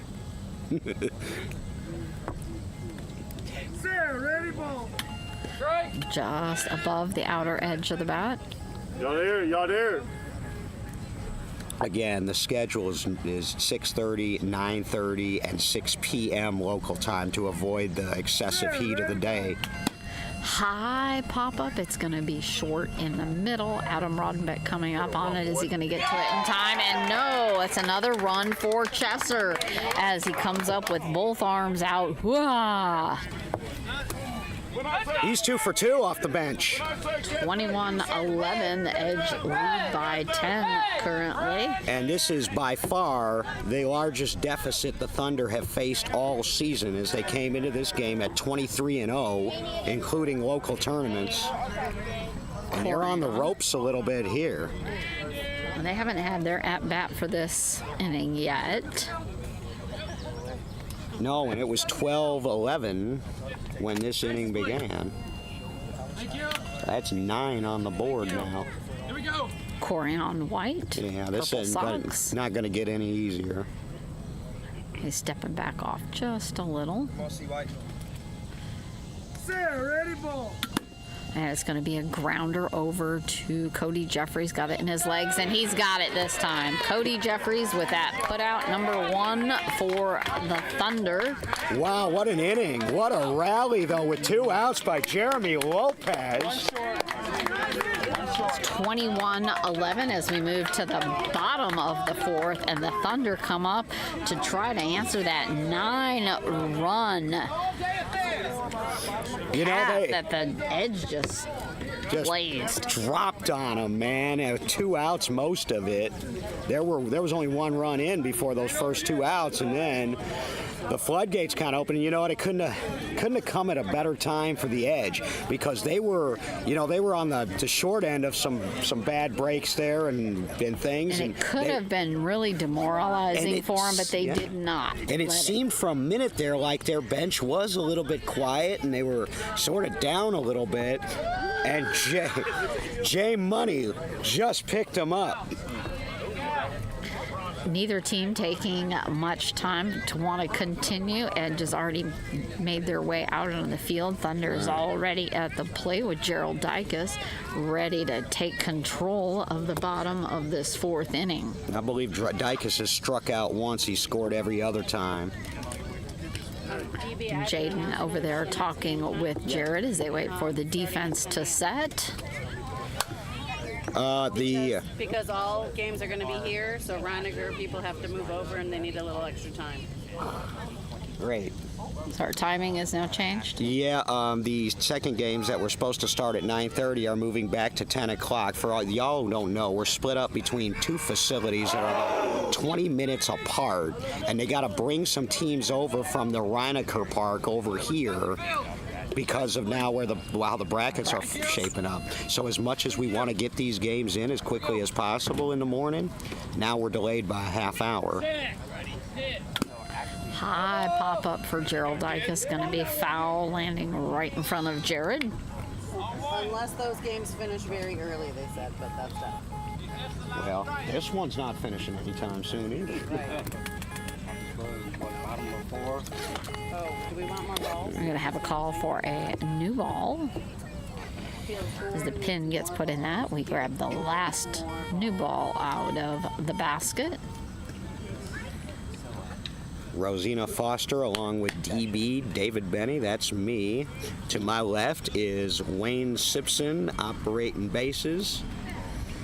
And next to him is Missy Lykowski, our scorekeeper and crack statistician.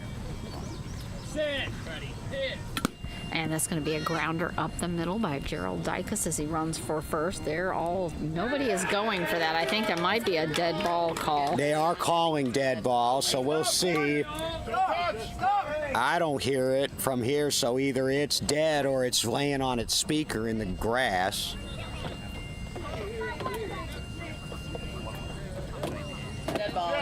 Yeah. Dead ball is the call. He didn't want that ground ball anyway. Dicus will come back and do it over again. He's making his way back. Yeah, when nobody was even attempting to go after that, that was the assumed Gerald Dyke is back up to home plate. We will not have a game of the day stream for the second round of games that get going at 10 o'clock. We will have a game of the day stream at 6 p.m. tonight. It will be an elimination back against the wall game. We don't know who it'll be yet, and we probably won't until those second games today get over with. It will be Rosina and either myself or Jerry Wendell, depending on what I decide. No, that's fine, but Jerry is in the wings. Oh, a nice line drive just through Tello's arms, going over to Eric Rodriguez, strolling backwards, and no, that's going to be a run for Gerald Dykes. Thunder get one back. See, you know what? Lopez laid down the challenge for Jared Woodard, and now Jared's going to answer the challenge because that's what these two do seemingly every time they face each other. Doesn't matter if it's regional tournaments here, the very first All-Star weekend down in San Antonio, they hooked up for 3 amazing games. Jared's team won all 3 of those, but not for a lack of pitching by Jeremy Lopez. Justin Holland up to the plate. Minus his hat. You know it's getting pretty hot when Justin takes his hat off to play. Holland's taking his lumps in right field. I'd like to see him give a lump right here. We've seen just about everything else in this game. But we haven't seen a home run yet. That's going to be a strike because that goes just under. The only 2 home runs so far that I am aware of, unless there was one yesterday that I missed, was on Tuesday, and it was Zach Bueller and White Lightning Dustin Youngren. And a nice line drive on the left, going past Brandon Chester's feet. Eric coming over to get it, but that's a run for Justin Holland as he plows into third. He ripped that. 21-13, the bottom of the 4th, with Aaron C. coming up. And nobody out. Here come the Thunder back off the ropes. As I was saying, the 2 home runs were Zach Bueller, who of course is in this game for the Thunder, and Dustin Youngren of the Chicago Comets. And strangely enough, they did it in the same game in the same inning. Bueller did it in the top half, and Youngren turned around and did it in the bottom half. He was answering the call. Casey Krause thought he had one last night, but they reversed the call for the Philly Fire, who almost lost to Boston. I don't know if anybody up late saw that. Philly had to walk Boston off. Dropping foul at the ground. Philly playing the Gateway Archers right now in the other winners bracket semifinal. I would love to get a score update if anybody is checking this one out and checking that one out. And it's going to be foul on the right. Yeah, the Archers have been on point with their contact and offense and their defense as well. They have, and the Philly Fire did not look like themselves, at least not yesterday against Boston. They're lucky to even be in that semifinal. Aaron taking a pass ball. Philly and the Archers, that's of course a rematch of last year's title game. Bouncing, let's see, that's going to barely go fair, and Tello coming up on it. Can he get to it in time? No, he's fumbled it, and Tello. that is going to be a run. He wasn't clean, Rosina. He didn't have a hold of it, caught it with his fingers, rolled forward another crawl or two, but Aaron C. was at first. Brings the Thunder to 14 as we have a 21-14 game, bottom of the 4th. I don't know if it's the time of day or what, but you don't see that from Tello very often. That should have been a put out. See that from both teams defensive in this game. There's been a lot of fumbles, bumps off the hands. Yeah, they're playing with their food, and I'm just, well, let me feel this grass. It's still a little bit. No, there's no excuses now. It's not wet anymore. Kyle Lewis. We're setting the field. Faces, please. There's a lot of bumps and bouncing with that ball coming off of bodies, mostly fingers. You got a lot of athletes in this game too, though. And he slams it on the ground just past Corian as he runs for first, and that's going to be safe for Kyle Lewis. 1, 2, 3, 4 in a row. Now have 4. Nobody out still. He's going to double check. Jaden is heading to the first base ump. Man. He was so safe. There's a question. I believe he still has to check. Now he's going to head over to third.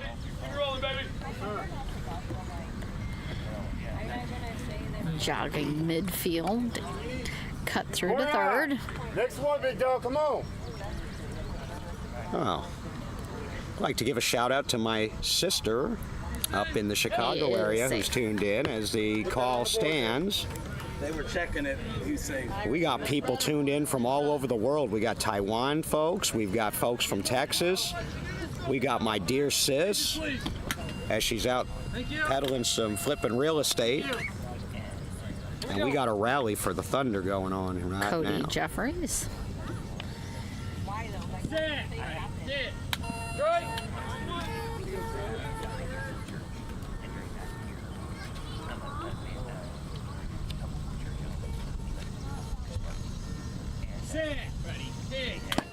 And it's going to be a nice pop fly over into right. Grant Simpson lining up on it. Does not have it, and that's going to be a run for Cody Jeffries.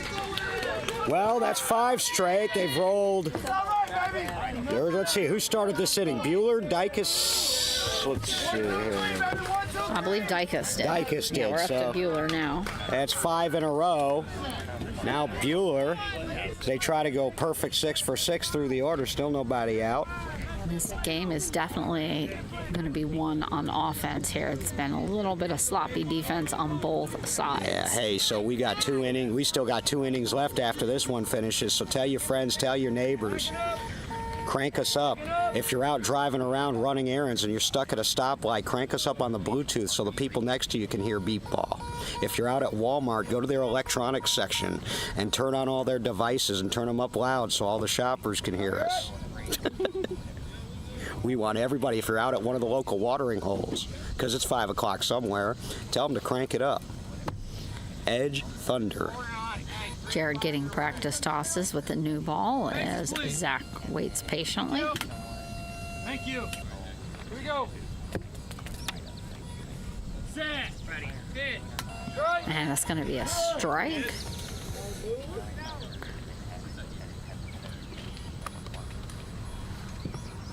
Set. Ready. Hit. And it's going to go foul on the right over to Thunder bench. You're welcome. You guys go with that? Can't play with that. And we're going to turn this ball in and get another.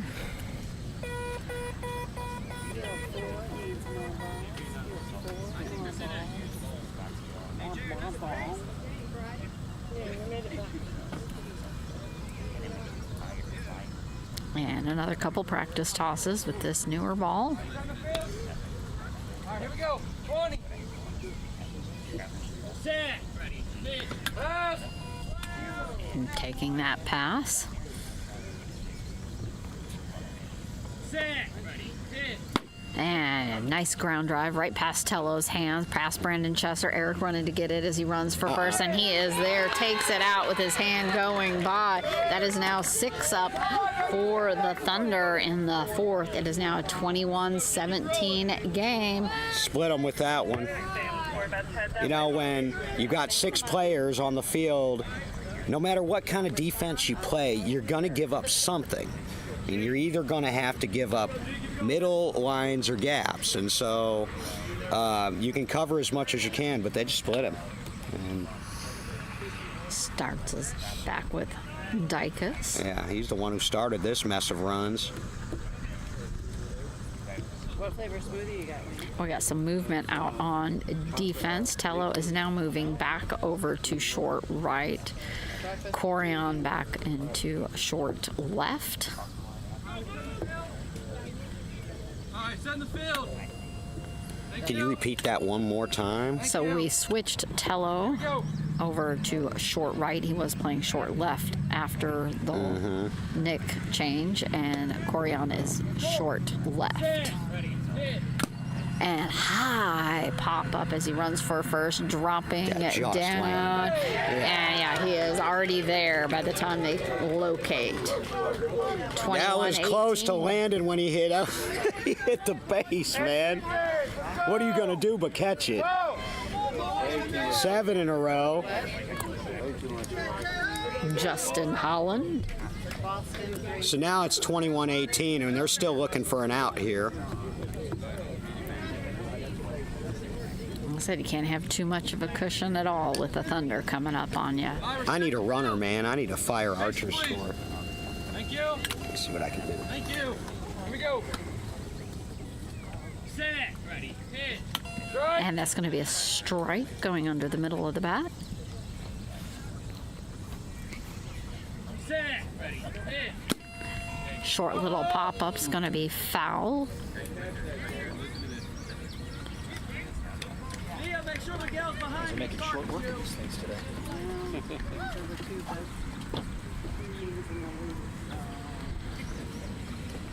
All right, here we go. Got the just adjusting feet. Set. Ready. He's going to take a pass. Miguel, get back off your mark a few steps. Okay, thanks. Set. Ready. Hit. And it's a short little grounder on the left as Corian comes up on it. And it's just out of his fingers, and that is going to be safe. Corian laying on his back, knowing that that was just a slight miss, just barely not getting it into the fingers. And that's going to take the Thunder up 9-19, only trailing by 2. Man, and they just made that switch and moved Tello back to what is more of his natural position. Problem is, that used to be Corian's sort of natural position as well. I haven't seen much of Corian playing short left. See, it was always Eric Rodriguez, and then they made that switch in Bolingbrook and tried him out at deep left, liked what they saw. I don't know if they're liking what they're seeing with their short defenders today. Now, Eric's made plays, but they are giving up. They're giving up some shorties. They're Brandon Chesser has turned around on the back to readjust his mask. Jaden checking that and then coming back in. Aaron C. waiting at the plate as Jaden gets in to check the field. First and third. Here we go. Set. Ready. Hit. Strike. And that's going to be a strike.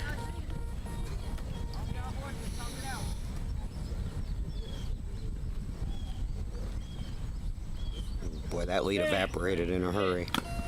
And a tip dropping down foul. You know your shoes are untied? It was a 10-run lead when the bottom of this inning began.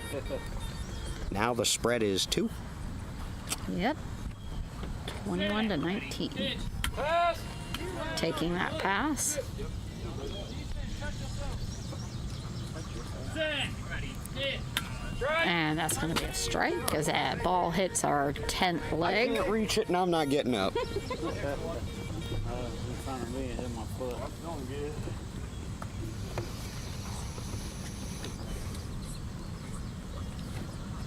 Set. Ready. Hit. And that's going to be an out for the Thunder with Aaron C. bringing Kyle Lewis up to the plate. And he didn't make the defense make a put out. Well, that's just the first out of the inning, though, and that breaks a heck of a run. So we've seen runs by both teams here in this very inning. 21-19, bottom of the fourth, Edge leading by 2. And hey, you know, that's not a ridiculously high score considering the field and considering the teams. Here we go. It may sound like it, but it's really not. Set. Ready. Hit. Strike. And just underneath, I threw a ball.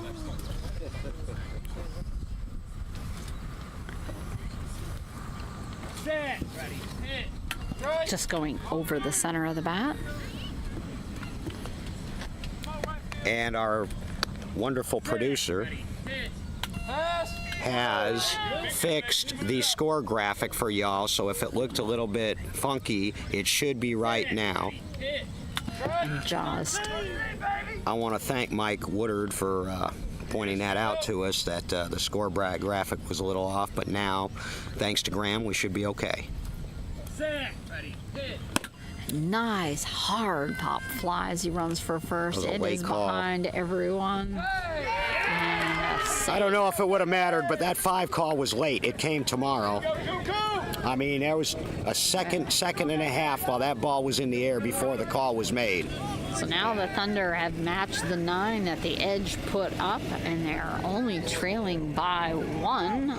21-20 as Cody Jeffries steps up to the plate. And now they got the top of their lineup, so now what you got to deal with is Jeffries, Bueller, and Dykes. Ball still making its way up from the far outfield. Tying run at the plate. Going to get a very faint ball. Going to get a new ball. We haven't had a lead change in this game yet. We had one inning that ended tied at 3. That was the first. And then the Edge have led ever since. The Thunder have pulled back to within 1, which they did in the 3rd inning, but they couldn't tie it. Now here, though, there's only 1 out. Only out of the inning, an Aaron C. strikeout. Thank you. Thank you. Here we go.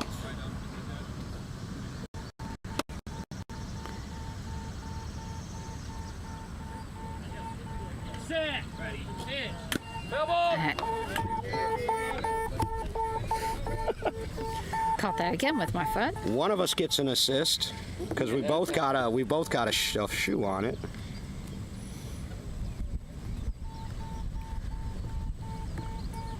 Set. Ready. Hit. Short little pop-up's going to be a foul as Cody comes back. Thunder bench calling out. Oh, man.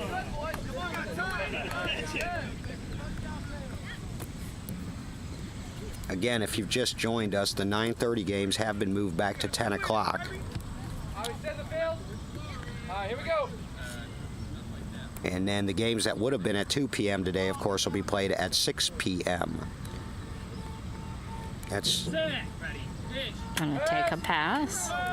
There will only be 4 games at 6 p.m. 2 of them will be placement games, and 2 of them will be elimination bracket games, and we will have one of them.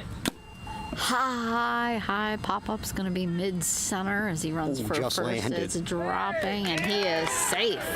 Jared is nuts on top of their bats right We're now. now tied 21-21 with Zach Bueller coming up to the plate.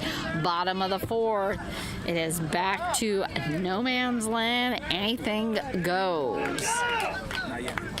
Wow. So after all of this now, we're dead even at 21.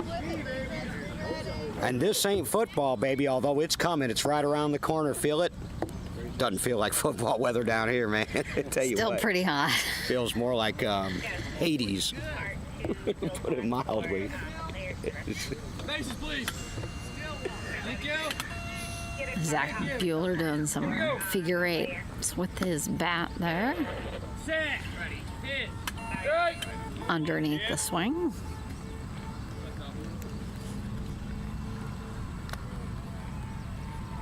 Set. Ready. Hit. Right. Just over. The boy. Correcting the foot. Bueller a chance to give the Thunder their first lead of the game here in the bottom of the 4th. Taking a pass. Let's see where he goes here. Now, he's one, he doesn't really go to right field very much. He's like middle and left almost always. Set. Ready. Hit. And he nails it over into left. Brandon Chester laying down his past his feet. Eric going over there scramble. And he's going to call. Oh, that was close. He's calling it safe. And the Thunder take that lead. First lead of the game, 22-21 now, still bottom of the 4th. In this barn burner between the 2 Indy teams for the right to move on to the winner's bracket final tomorrow morning, and I can't give a time because we just don't know. We don't have anything official for tomorrow. My suspicion is that unless that front sags south and we get some rain, which then be careful what you're asking for, that we are going to be in a modified schedule tomorrow. We can't play. The medics tell us we can't play above a heat index of 110. Ready. Hit. Gerald Dykes. It rolls right over the top of the bat.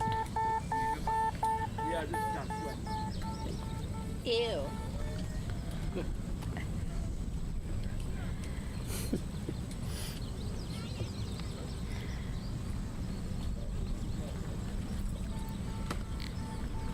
10 out of the last 11 have scored. And just underneath. Jared didn't like that. He moaned as soon as he threw that. He knew that something wasn't right there. Jared will take this one. You know how I know? Because he's got 2 strikes.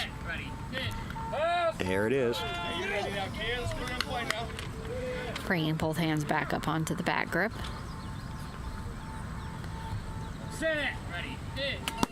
High pop-up. It's going to be into short Just landed. left. Brandon Chester going for it, but that's a run for Gerald Dykes as the Thunder take a 2-run lead.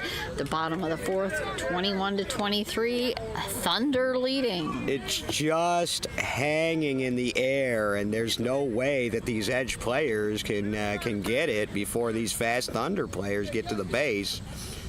This is what they do. And they have now scored, by my count, 12 of the last 13 who have come to the plate. As this was 21-11. Faces, please. Yep. It was 21-11. And now we're 23-21 Thunder. Still 1 out.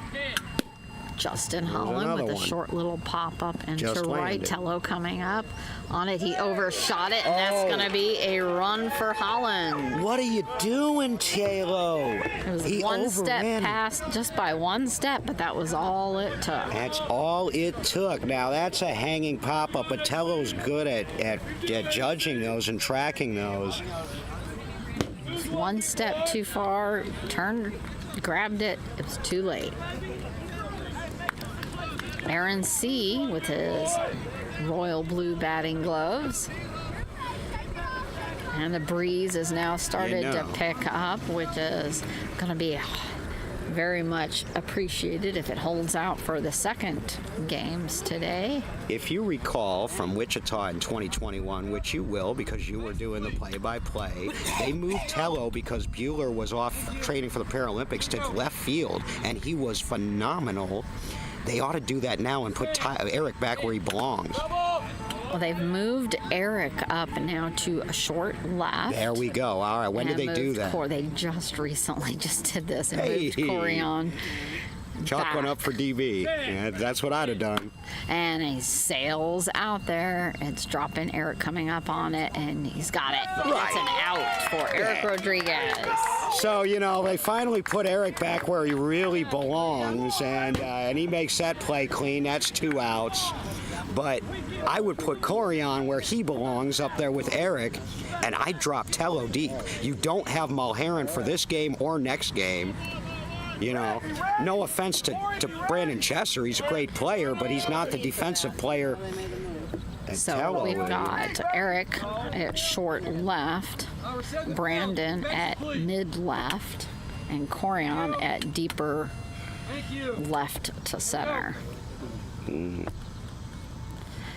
Yeah, I'd put Kyle Tello. Lewis. Strike. Ball goes right over the top of that swing. Corey still in mid center.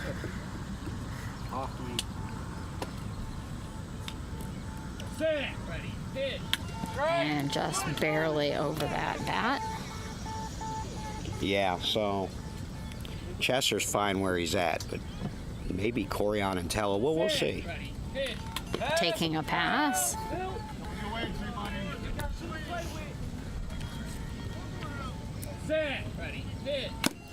Nice pop fly, center to left. Just landed. Corian getting to it. He's running back, and that's going to be a run for Kyle Lewis. There's Thunder's a Kyle ball. Throws scooching him. away. Yep, there's a Kyle ball way up there and gave him enough time. He's not slow by any means, but he's not their most fleet of foot, so he's got to get that air under it, and he did. That was in the air forever. Bottom of the 4th, 25-21 Thunder with Cody Jeffries up to the plate as Kyle Lewis, hands on hips, comes all the way around the benches to go back to his own. He just flipped the lineup. He's a stud, and he knows it. Okay, hold on. And he knows it, hand on his hips walking back. Yeah, if you're a stud and you know it, clap your hands. Set in the field. Faces, please. It was always Reese. Thank you. Thank you. Brett, square up. 4.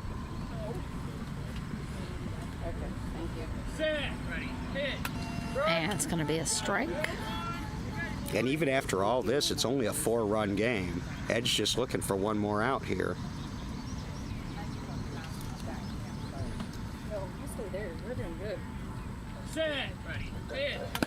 And a nice line drive out to Grant Simpson as he runs for third. Grant has that. That is going to be an out for Grant Simpson of the Edge. Good play, kid. The Bayou City Heat transfer shuts it down, but that was a huge inning. I count 14 runs in the inning to flip a 10-point deficit into a 4-point lead. And the Edge have 2 innings now. So we're moving to the top of the 5th. It's a 25-21 game, and let's hear from some of those sponsors. Vision Corps is proud to be a home run club sponsor for the National Baseball Association World Series Game of the Day. Vision Corps hires with the belief that vision loss shouldn't be a barrier to personal and economic independence. Join a championship caliber team with Vision Corps. We offer remote and on-site positions with our professional service department. Get started by emailing jobs@visioncorps.net. Blind Institute of Technology is proud to be a home run club sponsor for the National Beat Baseball Association World Series Game of the Day. Is your business stuck in a slump? Still struggling with outdated systems while the competition runs up the score? Step up to the plate with Blind Institute of Technology, the MVP behind equitable training and job placement, digital accessibility consulting, and Salesforce expertise. Through their federally registered apprenticeship program, BIT trains and places professionals with disabilities into high-impact Salesforce and digital accessibility roles, helping businesses build a stronger team, more accessible systems, and a culture that wins. Visit blindit.org and let's build a better lineup together. Austin Lighthouse is proud. For those sponsors, we've now swapped fields as we're here at the top of the 5th. Edge up to bat with Grant Simpson, who, like you said, just made that last put out, and now he's up to bat. Make a great play, get to lead off the inning. It's going to be a short little to Roddenbeck as he runs for third. Adam trying to get a hold of it, and that's going to be safe. They have called that safe, just not having full control of it. Rodenbeck a little slow on that play over there, and that's really the first legit chance he's had. I thought Rodenbeck was going to come up and field that easily, so neither team, at least short right now, being particularly clean. 25-22, and I do have an update now on the Philly Fire and Gateway Archers game. That is 13-11 Philly in the 5th. The winner of this Top one of the 5th? will play, it just says 5th. Okay, gotcha. Winner of this one will play the winner of that one tomorrow. Eric Rodriguez. Just over the top of that swing. A little bit of a vicious swing there.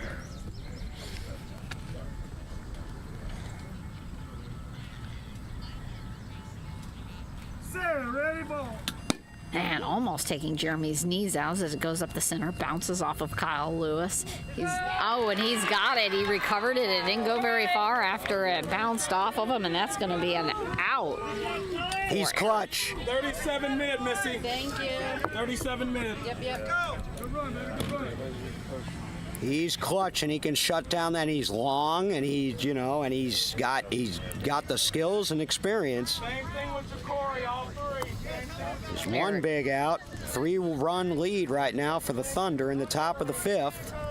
Eric coming across the field to his bench as Ja'Cory Wiley stands at home plate. The difference between a win and a loss in this game in the double elimination is huge. Winner moves on to tomorrow and is one win away from the championship game. The loser of this game has to win 3 tomorrow and then win twice on Saturday to capture a title. So big implications here and at the Fire and Archers game. Right to our feet again.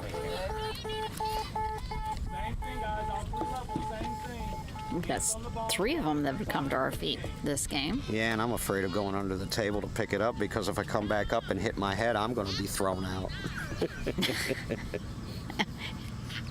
Sarah, ready, ball. It's going to be a short grounder over to Cody Jeffries as he runs for first. Past Cody's knees. He's got it. Out by Cody Jeffries.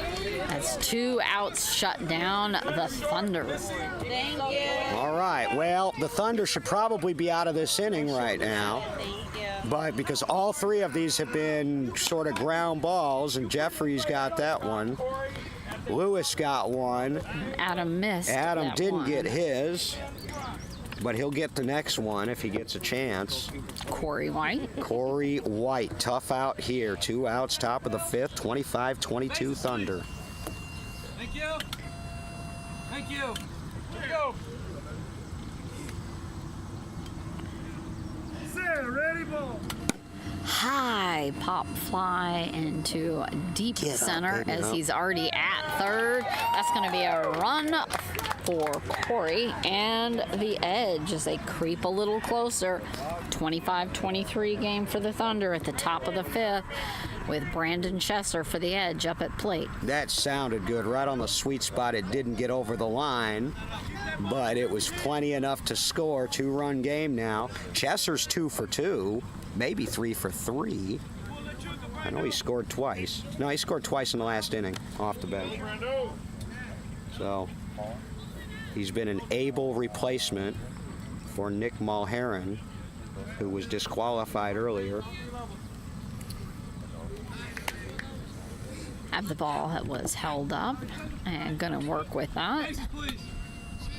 Thank you. First and third. Here we go.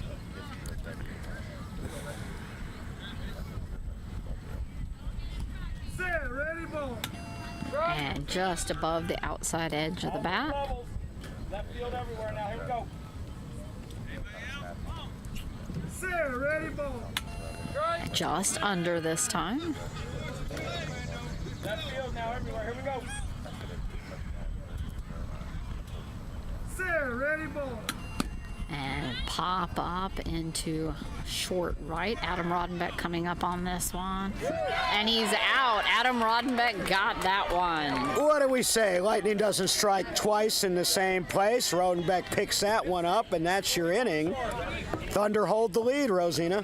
23-25, Thunder lead as we head to the bottom of the 5th, and the Thunder come up to bat to widen that 2-run lead. Yeah, and if you're the Edge, you got 3 outs to play with now with the Thunder coming up to bat. And I'll tell you what, They need you got to to be hold them. clean. They can't have any bouncing. It has to be on point. Oh, I put his batting position as number. Thank you, sir. You got it? Yep. Okay, 41 short. What's the sub? There's no, No, it's sub. no sub. She was said something. Oh, never mind. We were looking to see if there was a sub, but I was we're just- just making sure we've got the put out correct. That's 41, Adam Rodenbeck.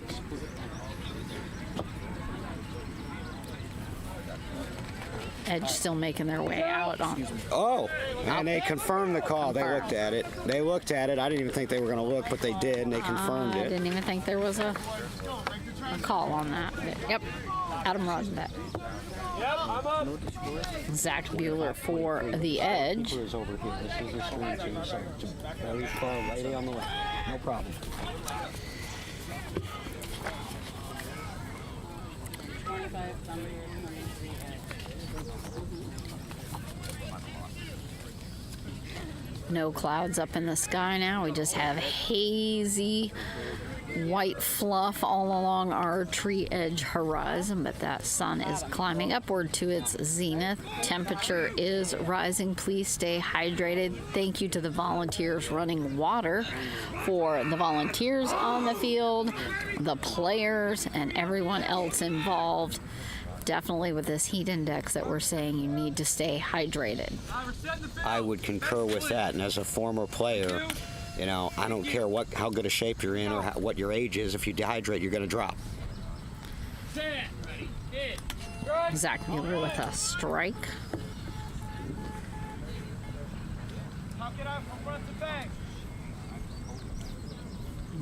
Readjusting home plate as it got moved. Jared getting it very perfectly in place. Zach heckling him a little bit there. automatic strike.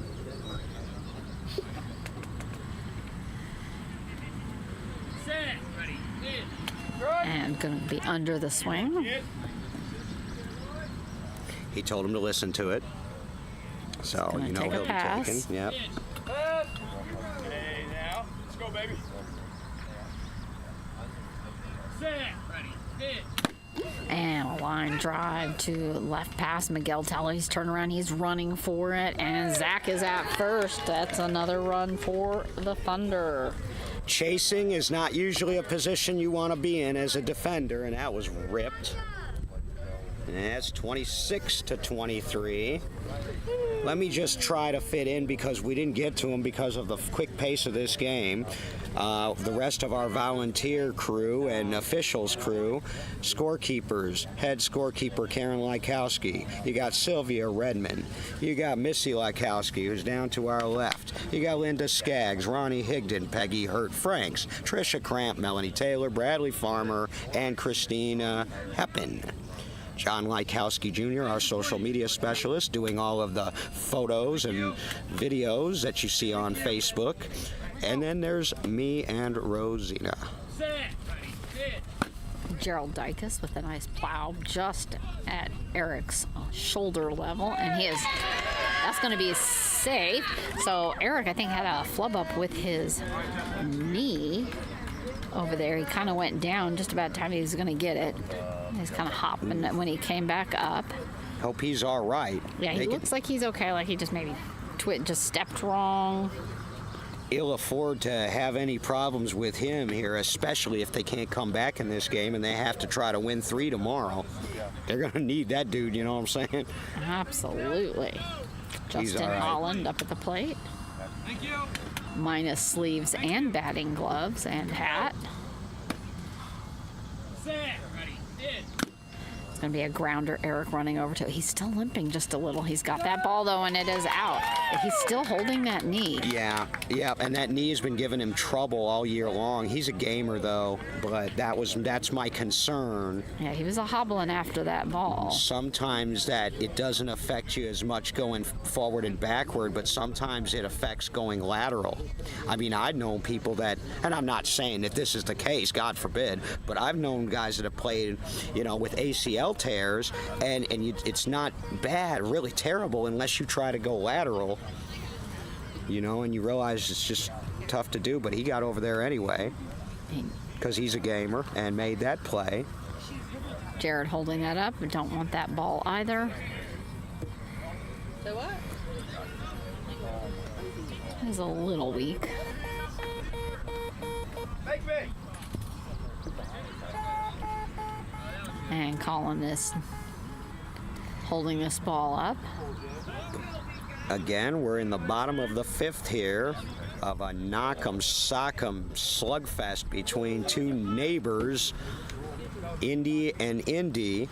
Bottom of the 5th, and I will let Rosina give you the score because, frankly, I lost count. I have 27-23.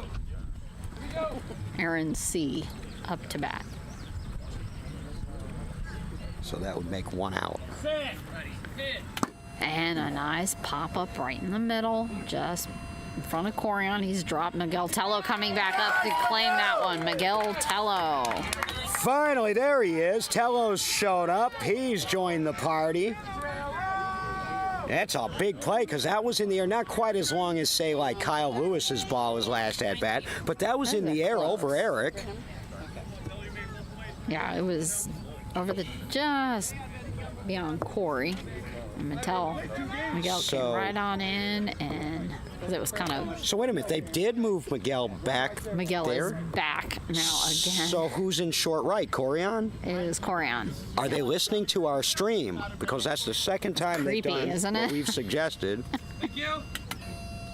Thank you. Yeah, somebody's listening over there. Because they also saved themselves $50 by canceling that protest. Set. Ready. Hit. Kyle Lewis getting an edge of that for rolling all the way back behind our tables. My fault, Bug. That's all right.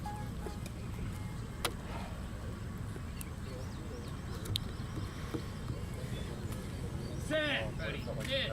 And a heavy blast over into right as he runs for first. It has passed everyone. He just tapped that base as he ran by. No worries at all there by Kyle Lewis. Oh, might be a dead ball call though. Jason Jason is headed out. It was dead off the bat, I think, unfortunately, Rosina, because it was mashed.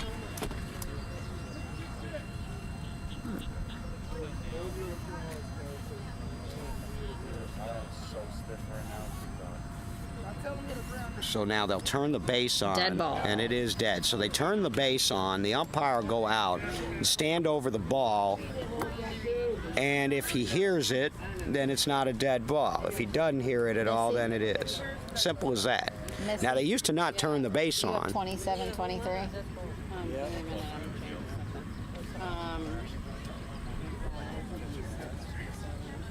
Oh, we have to redo this one. Yeah, Kyle, dead ball. right? Okay, so yeah, 27. Okay. So we were right. 2 Confirmed. outs, 27-23 is still in range for the Bottom of Edge. the fifth. It is still possible, but Thunder does have that last at bat. And Kyle Lewis, as Kyle Lewis tends to do late in big games, has come up huge with, he flipped the order with 2 outs his last time up during that big rally. He made a play last inning over in the middle. So Kyle Lewis coming to life late in the game. That was a power blast. Faces, please. Yeah, his last time up, he hit it way high and deep. This time he just lined it out there, but it killed the ball. Knocked the beep out of it. And this time it's going to be a line drive drop into a grounder out to Grant Simpson. And Grant has it. And that's going to be an out for Grant Simpson of the Edge, holding the Thunder at that 27 as Edge comes on in. So Grant Simpson, speaking, that's Simpson. Speaking of coming up big late, that's his second putout over there on the right side here in the last couple innings.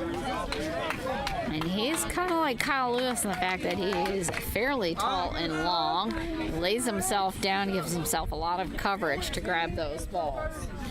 And because I've had such good luck this week, folks, the wind that has been absent all week just blew one of my rosters probably clear out to the 40-foot line. It's unbelievable. That's the strongest breeze that we felt all day, and it came out of nowhere. I have it back. The world is now in order, but the Edge trail by 4 going to the top of the 6th. They need to not only get those 4, but then get as many more as they can muster, because the Thunder have the last at-bats. This has been an absolute slugfest here today. Kind of a nail biter, and it's really coming down to this all offense, because the defense has been hit and miss on both sides. And I think if we can see some cleanup on defense, it's going to completely alter this last inning. And I'll tell you what, after the luck we've had this week on our game of the days, this is just what the doctor ordered. So yesterday, we chose Oklahoma and Boston, which was a decent game. But who knew our second choice, Chicago and New Jersey, would play the longest game innings-wise that I've ever heard of in the World Series. They went 10 innings, and nobody was streaming it, so we don't have film, which is very unfortunate. Hindsight's 20/20, folks, but I'll take the hit for that one. And then last night, again, we go with the 4-5 Archers and Comets. That's a 12-run game, and we missed Boston and Philly, a 1-versus-8. Who knew it would be a 1-run affair? So now you guys got what we hoped for, man. This is a game of the day if I ever saw one. Corian White up to the plate.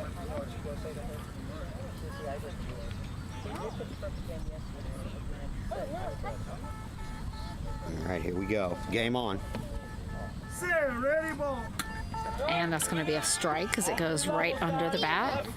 He's got to bring it up just a little bit. When you get it there, it's going to be a grounder.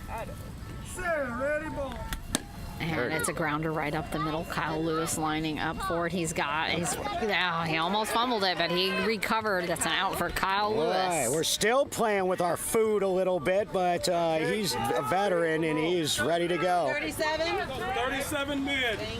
37 mid needs to be a little cleaner. That's Kyle Lewis, but he got in good position, made the play. And if you hit ground balls up the middle, he's gonna pick it up. That's not what they wanted. 2 more outs to play with, though. Grant Simpson coming up. Might not have started this batting order after having that last out, but I'm just saying. Okay, yes, we do, Kate. Yes, we do. it's at home plate. Thank you. First and third. Grant Simpson got off to a 1-for-3 start, but he scored a couple times, made a couple putouts. He's come up big. This is the biggest game he's played in his life, probably. And just underneath the center of the bat.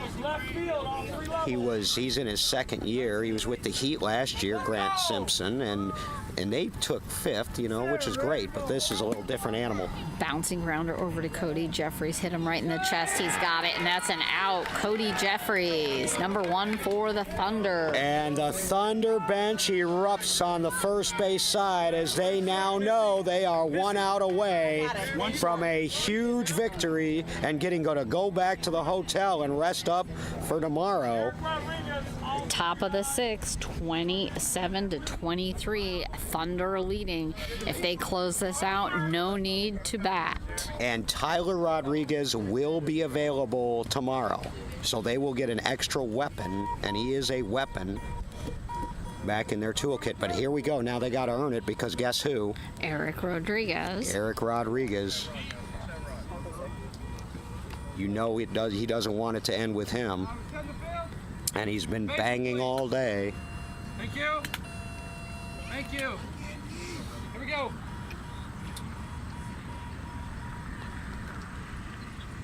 Sarah, ready, ball. And it's going to be a strike right under the bat. Keep it in front, best you can. Eric, the former Thunder, won 5 championships as their catalyst.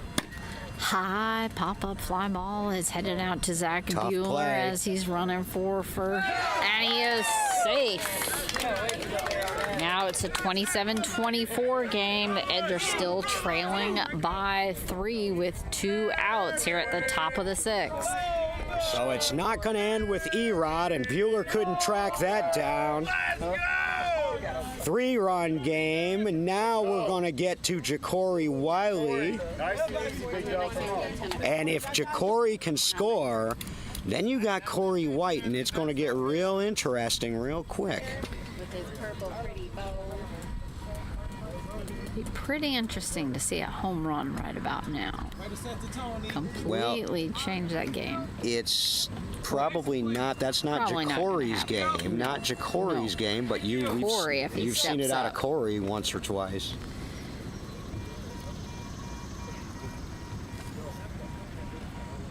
Sarah, ready, ball. And a nice line drive just past Cody Jeffries. Aaron C. trying to land us, bouncing around him, and he's going to be safe.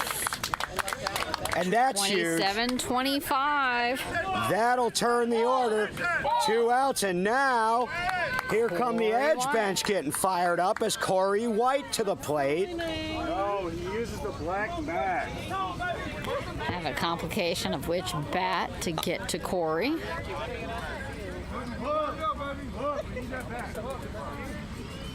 Final score from the other semifinal.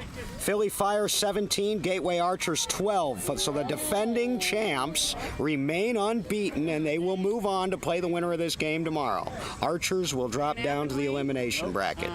17-12, Philly Fire win. That would have been a heck of a game, too. Boy, they must have really bounced back because they didn't look sharp whatsoever, really, against Boston. Here we go. Back to this one. Corey White. Just catching an edge on that on the tip of the bat. In 2021, as y'all know, in Wichita, Kansas, Corey White ended the World Series with a home run. Another tip on the edge of the bat. It was certainly the most renowned swing in the history of beat baseball because nobody's done it before or since. And a nice high pop That's not up gonna go deep out in of the here, left. but- Zach Bueller running for its past him, and that's going to be a run for Corey now, only trailing by 1, 27-26. Edge have 2 outs, but remember, Thunder has that last at bat. Jeremy Lopez, if they're going to go down, they're going to go down swinging, understand? That's just his mindset. Boogie Burns. We've got Gonna get an Elijah at-bat. Burns is in. He's got speed. He lacks a lot of experience. He came up with the Thunder in 21, but didn't play much. Went to the Edge, really hasn't played much. They want to get some speed going here, I guess. They've got Caleb Wright over there, who's got a lot more pop in his bat. Let's see what Boogie can do. This is Elijah Burns, representing the tying run. And it's going to bouncing Gonna have to be grounder. quick. It's past Cody, and Kyle going over forward. He's lost control of it, and he's going to be a run. That ties it up 27-27 at the top of the 6th for Elijah Burns and the Edge. What a coaching move. They put Boogie Burns in to pinch hit, and he hits it right where he needs to, gets down there and ties the game. 27-27. And now they got to deal with Corian. The never say die Edge had 2 outs and no runs in. Tip my cap to Jeremy Lopez real quick. Thank you. Here we go. Corey on white. And Got a hole there's for sirens. And so now the drama will only build even more. Why not, huh? Why not? Why in the heck not? 27-27, 2 outs, top of the 6th. Edge and Thunder. How do you like it? It is an ambulance. I hope everybody is okay. They are not coming into our parking complex, so it's not a player. Heading on away. So, yep, tied 27-27, 2 outs. Corey on wide up at the plate. Ambulance. If they didn't tell Cam, it didn't happen. That's right. And Breeze picking up. What an unbelievable game we've had here for a lot of reasons. And if, people couldn't get up or couldn't catch this game live, it will be available on demand. Nice fly pop into right as he Just runs landed. for first, and he is safe. And Edge take the lead again, 28-27. Off the ropes. J-Lo and the Edge fighting off the ropes. Grant Simpson coming up to the plate when that ball finally makes its way back up to Jeremy Lopez. Slobber knocker, baby. Slobber knocker. Slobber knocker, baby. Big And- smile there from Corian as he rounds home plate back to the bench. And I do believe Grant Simpson started this latest rally. Set the tone, baby. Set the tone. Keep the back in there. Let's go. Goodness gracious. Faces, please. Thank you. Grant balancing back and hopping on his toes there. You do, baby. They need to get more, though. Jared and them have the last at bats. Sarah, ready, ball. And that's going to be a strike as it rolls right under the bat.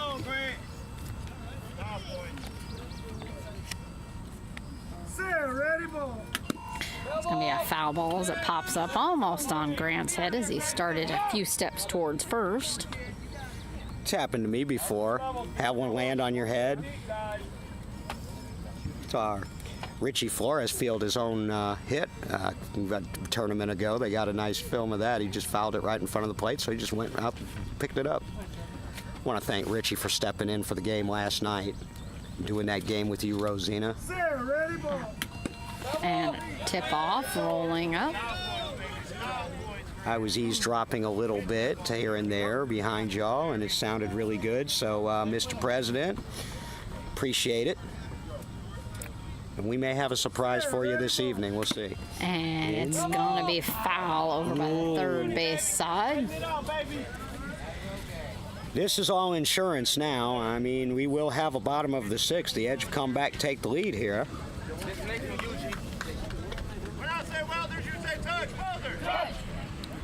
I guess this did not, they've gotten 5 in the inning by my count. Yep, 5. So this did not start with Grant Simpson. He made the second out of the inning. That was that ground out to Jeffries. Quick tip of his head back and forth.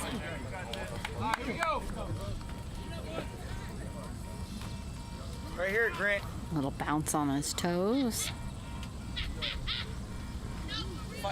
Ready, ball. Short pop up. That's going to be foul. Just barely past Jeremy. Needs to walk back a little bit slower and get a little breather there. Stay together, baby. Kind of stretching his arms behind his back as he walks back in. This is incredible. And again, we will not have a game of the day stream, although teams will be streaming the 10 o'clock games. We will have a game of the day at 6 o'clock tonight, schedule permitting. Thank you. Thank you. Here we go.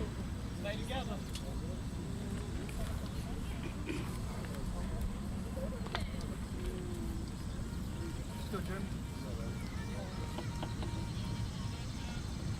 Ready, ball.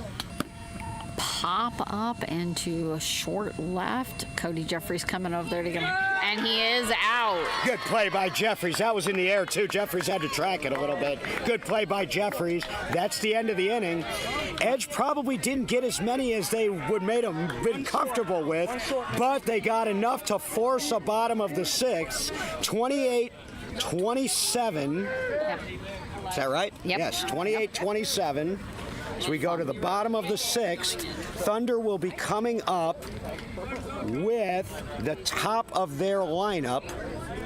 Cody Jeffries, Zach Bueller, and then Gerald Dyke is scheduled in the DH position. Edge needs to hold the Thunder. They need 1 to tie, 2 to win. They have 3 outs to work with. Well, Rosina, we've been here before on a few games of the days, haven't we? Not this year yet. Not this year yet, but definitely been here before, and you never know what to expect. Anything can possibly happen. Shades of 2023, Thunder and Jets, when Lopez was a Jet and the Jets came and walked off the Thunder. Of course, you had the Edge walking off the Jets a couple times that year. Will we see a walk-off, or will we see shutdown defense, or could we see extra innings? We don't know. We're just going to watch. See what happens. And we do have that Cody Jeffries, who just made that out, gonna be up at the plate. And defense is gonna have to buckle down. Third base is being put back together and in place. Tonight, I think she. Turn that speaker just a hair towards there. It's now turned. It is rare, almost unprecedented in beep baseball to have 2 teams in the same city of this caliber. Chicago had something similar in the early 90s, but I can't think of any others that have had 2 teams of this caliber in the same city. Circle City, they're making you proud today, because this has been right up there on that list of our top stream team game. Grant Simpson getting a cool drink of water out there in deep right. He's been a cool drink of water, too. Boy, has Grant Simpson stepped up late in this game. Bottle of water headed back in. Jaden's going to grab a hold of that. Well, it's teed up for Jared because he's got the top of his lineup coming up here. 2 to win. 1 to tie, 2 to win. Bases, please. Thank you. Thank you. Here we go. Set. Ready. Hit. And that's going to be foul on the right. And we have Ripped a it change opposite in field. defense on the Edge. Trying to see who we got out there in deep left. Well, they brought Boogie in for Brandon, Yes, so... it's not Boogie. Did they sub... Defense edge. Who for Elijah? Jason Dobbs. Dobbs. That's okay. their defensive specialist. That makes sense. That's Dobbs out there. And a nice sailing, and it's going right to Dobbs. He's laying down, it's past his hands, missed and he is going to be safe. Tello trying to back him up, but that is going to tie the game up 28-28. Cody Jeffries tying it up at the bottom of the sixth for the Thunder. 0 outs, and Zach Bueller up at the plate. Oh, man, Dobbs needed to maybe keep his feet and take one more step or something, man. That just went right by him when he was on the ground. Jaden is checking with our base umpire. They'll check just in case, but you know what you saw. Just to be sure. I saw a safe, but...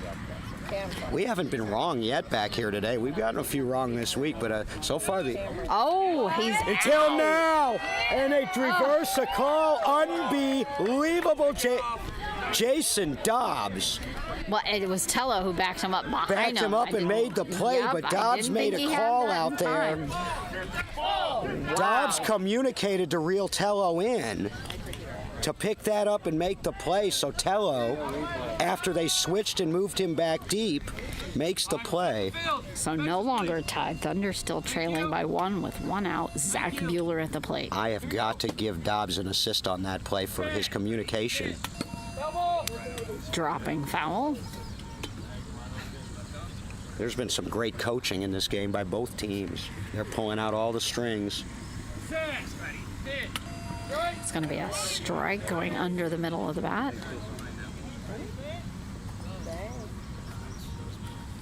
It's going to be foul on the left.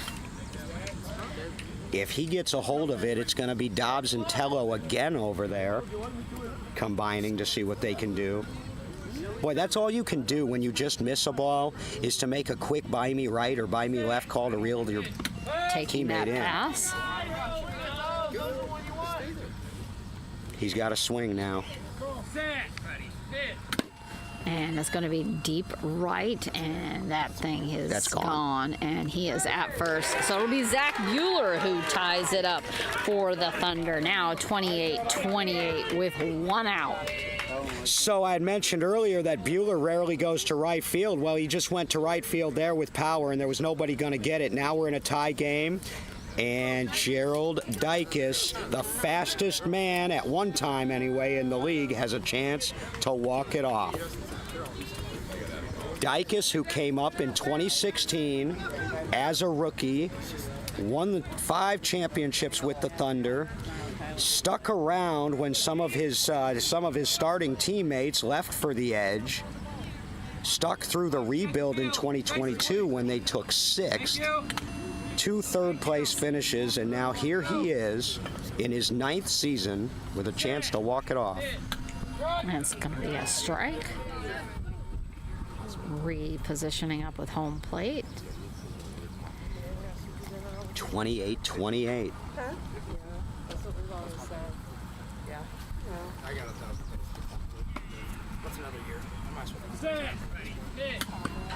Just tipping off and hitting Booker's leg. 2 strikes, 1 out. If Dykes can't get it done, it'll fall to Justin Howland. If he scores, it is over. And taking that pass.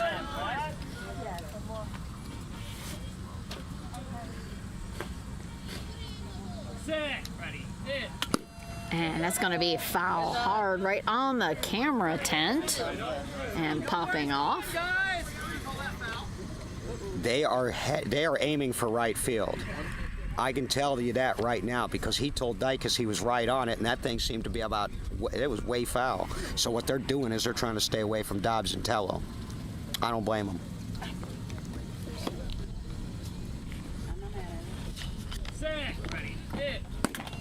Pop up into center right, dropping right. Oh, bouncing off Corey's head. He is safe, and that is going to be the game. Thunder 29, Edge 28, ending with Gerald Dykes. Walk it off, Gerald Dykes. You've had a lot of big hits in your career, but maybe no hit bigger than that one.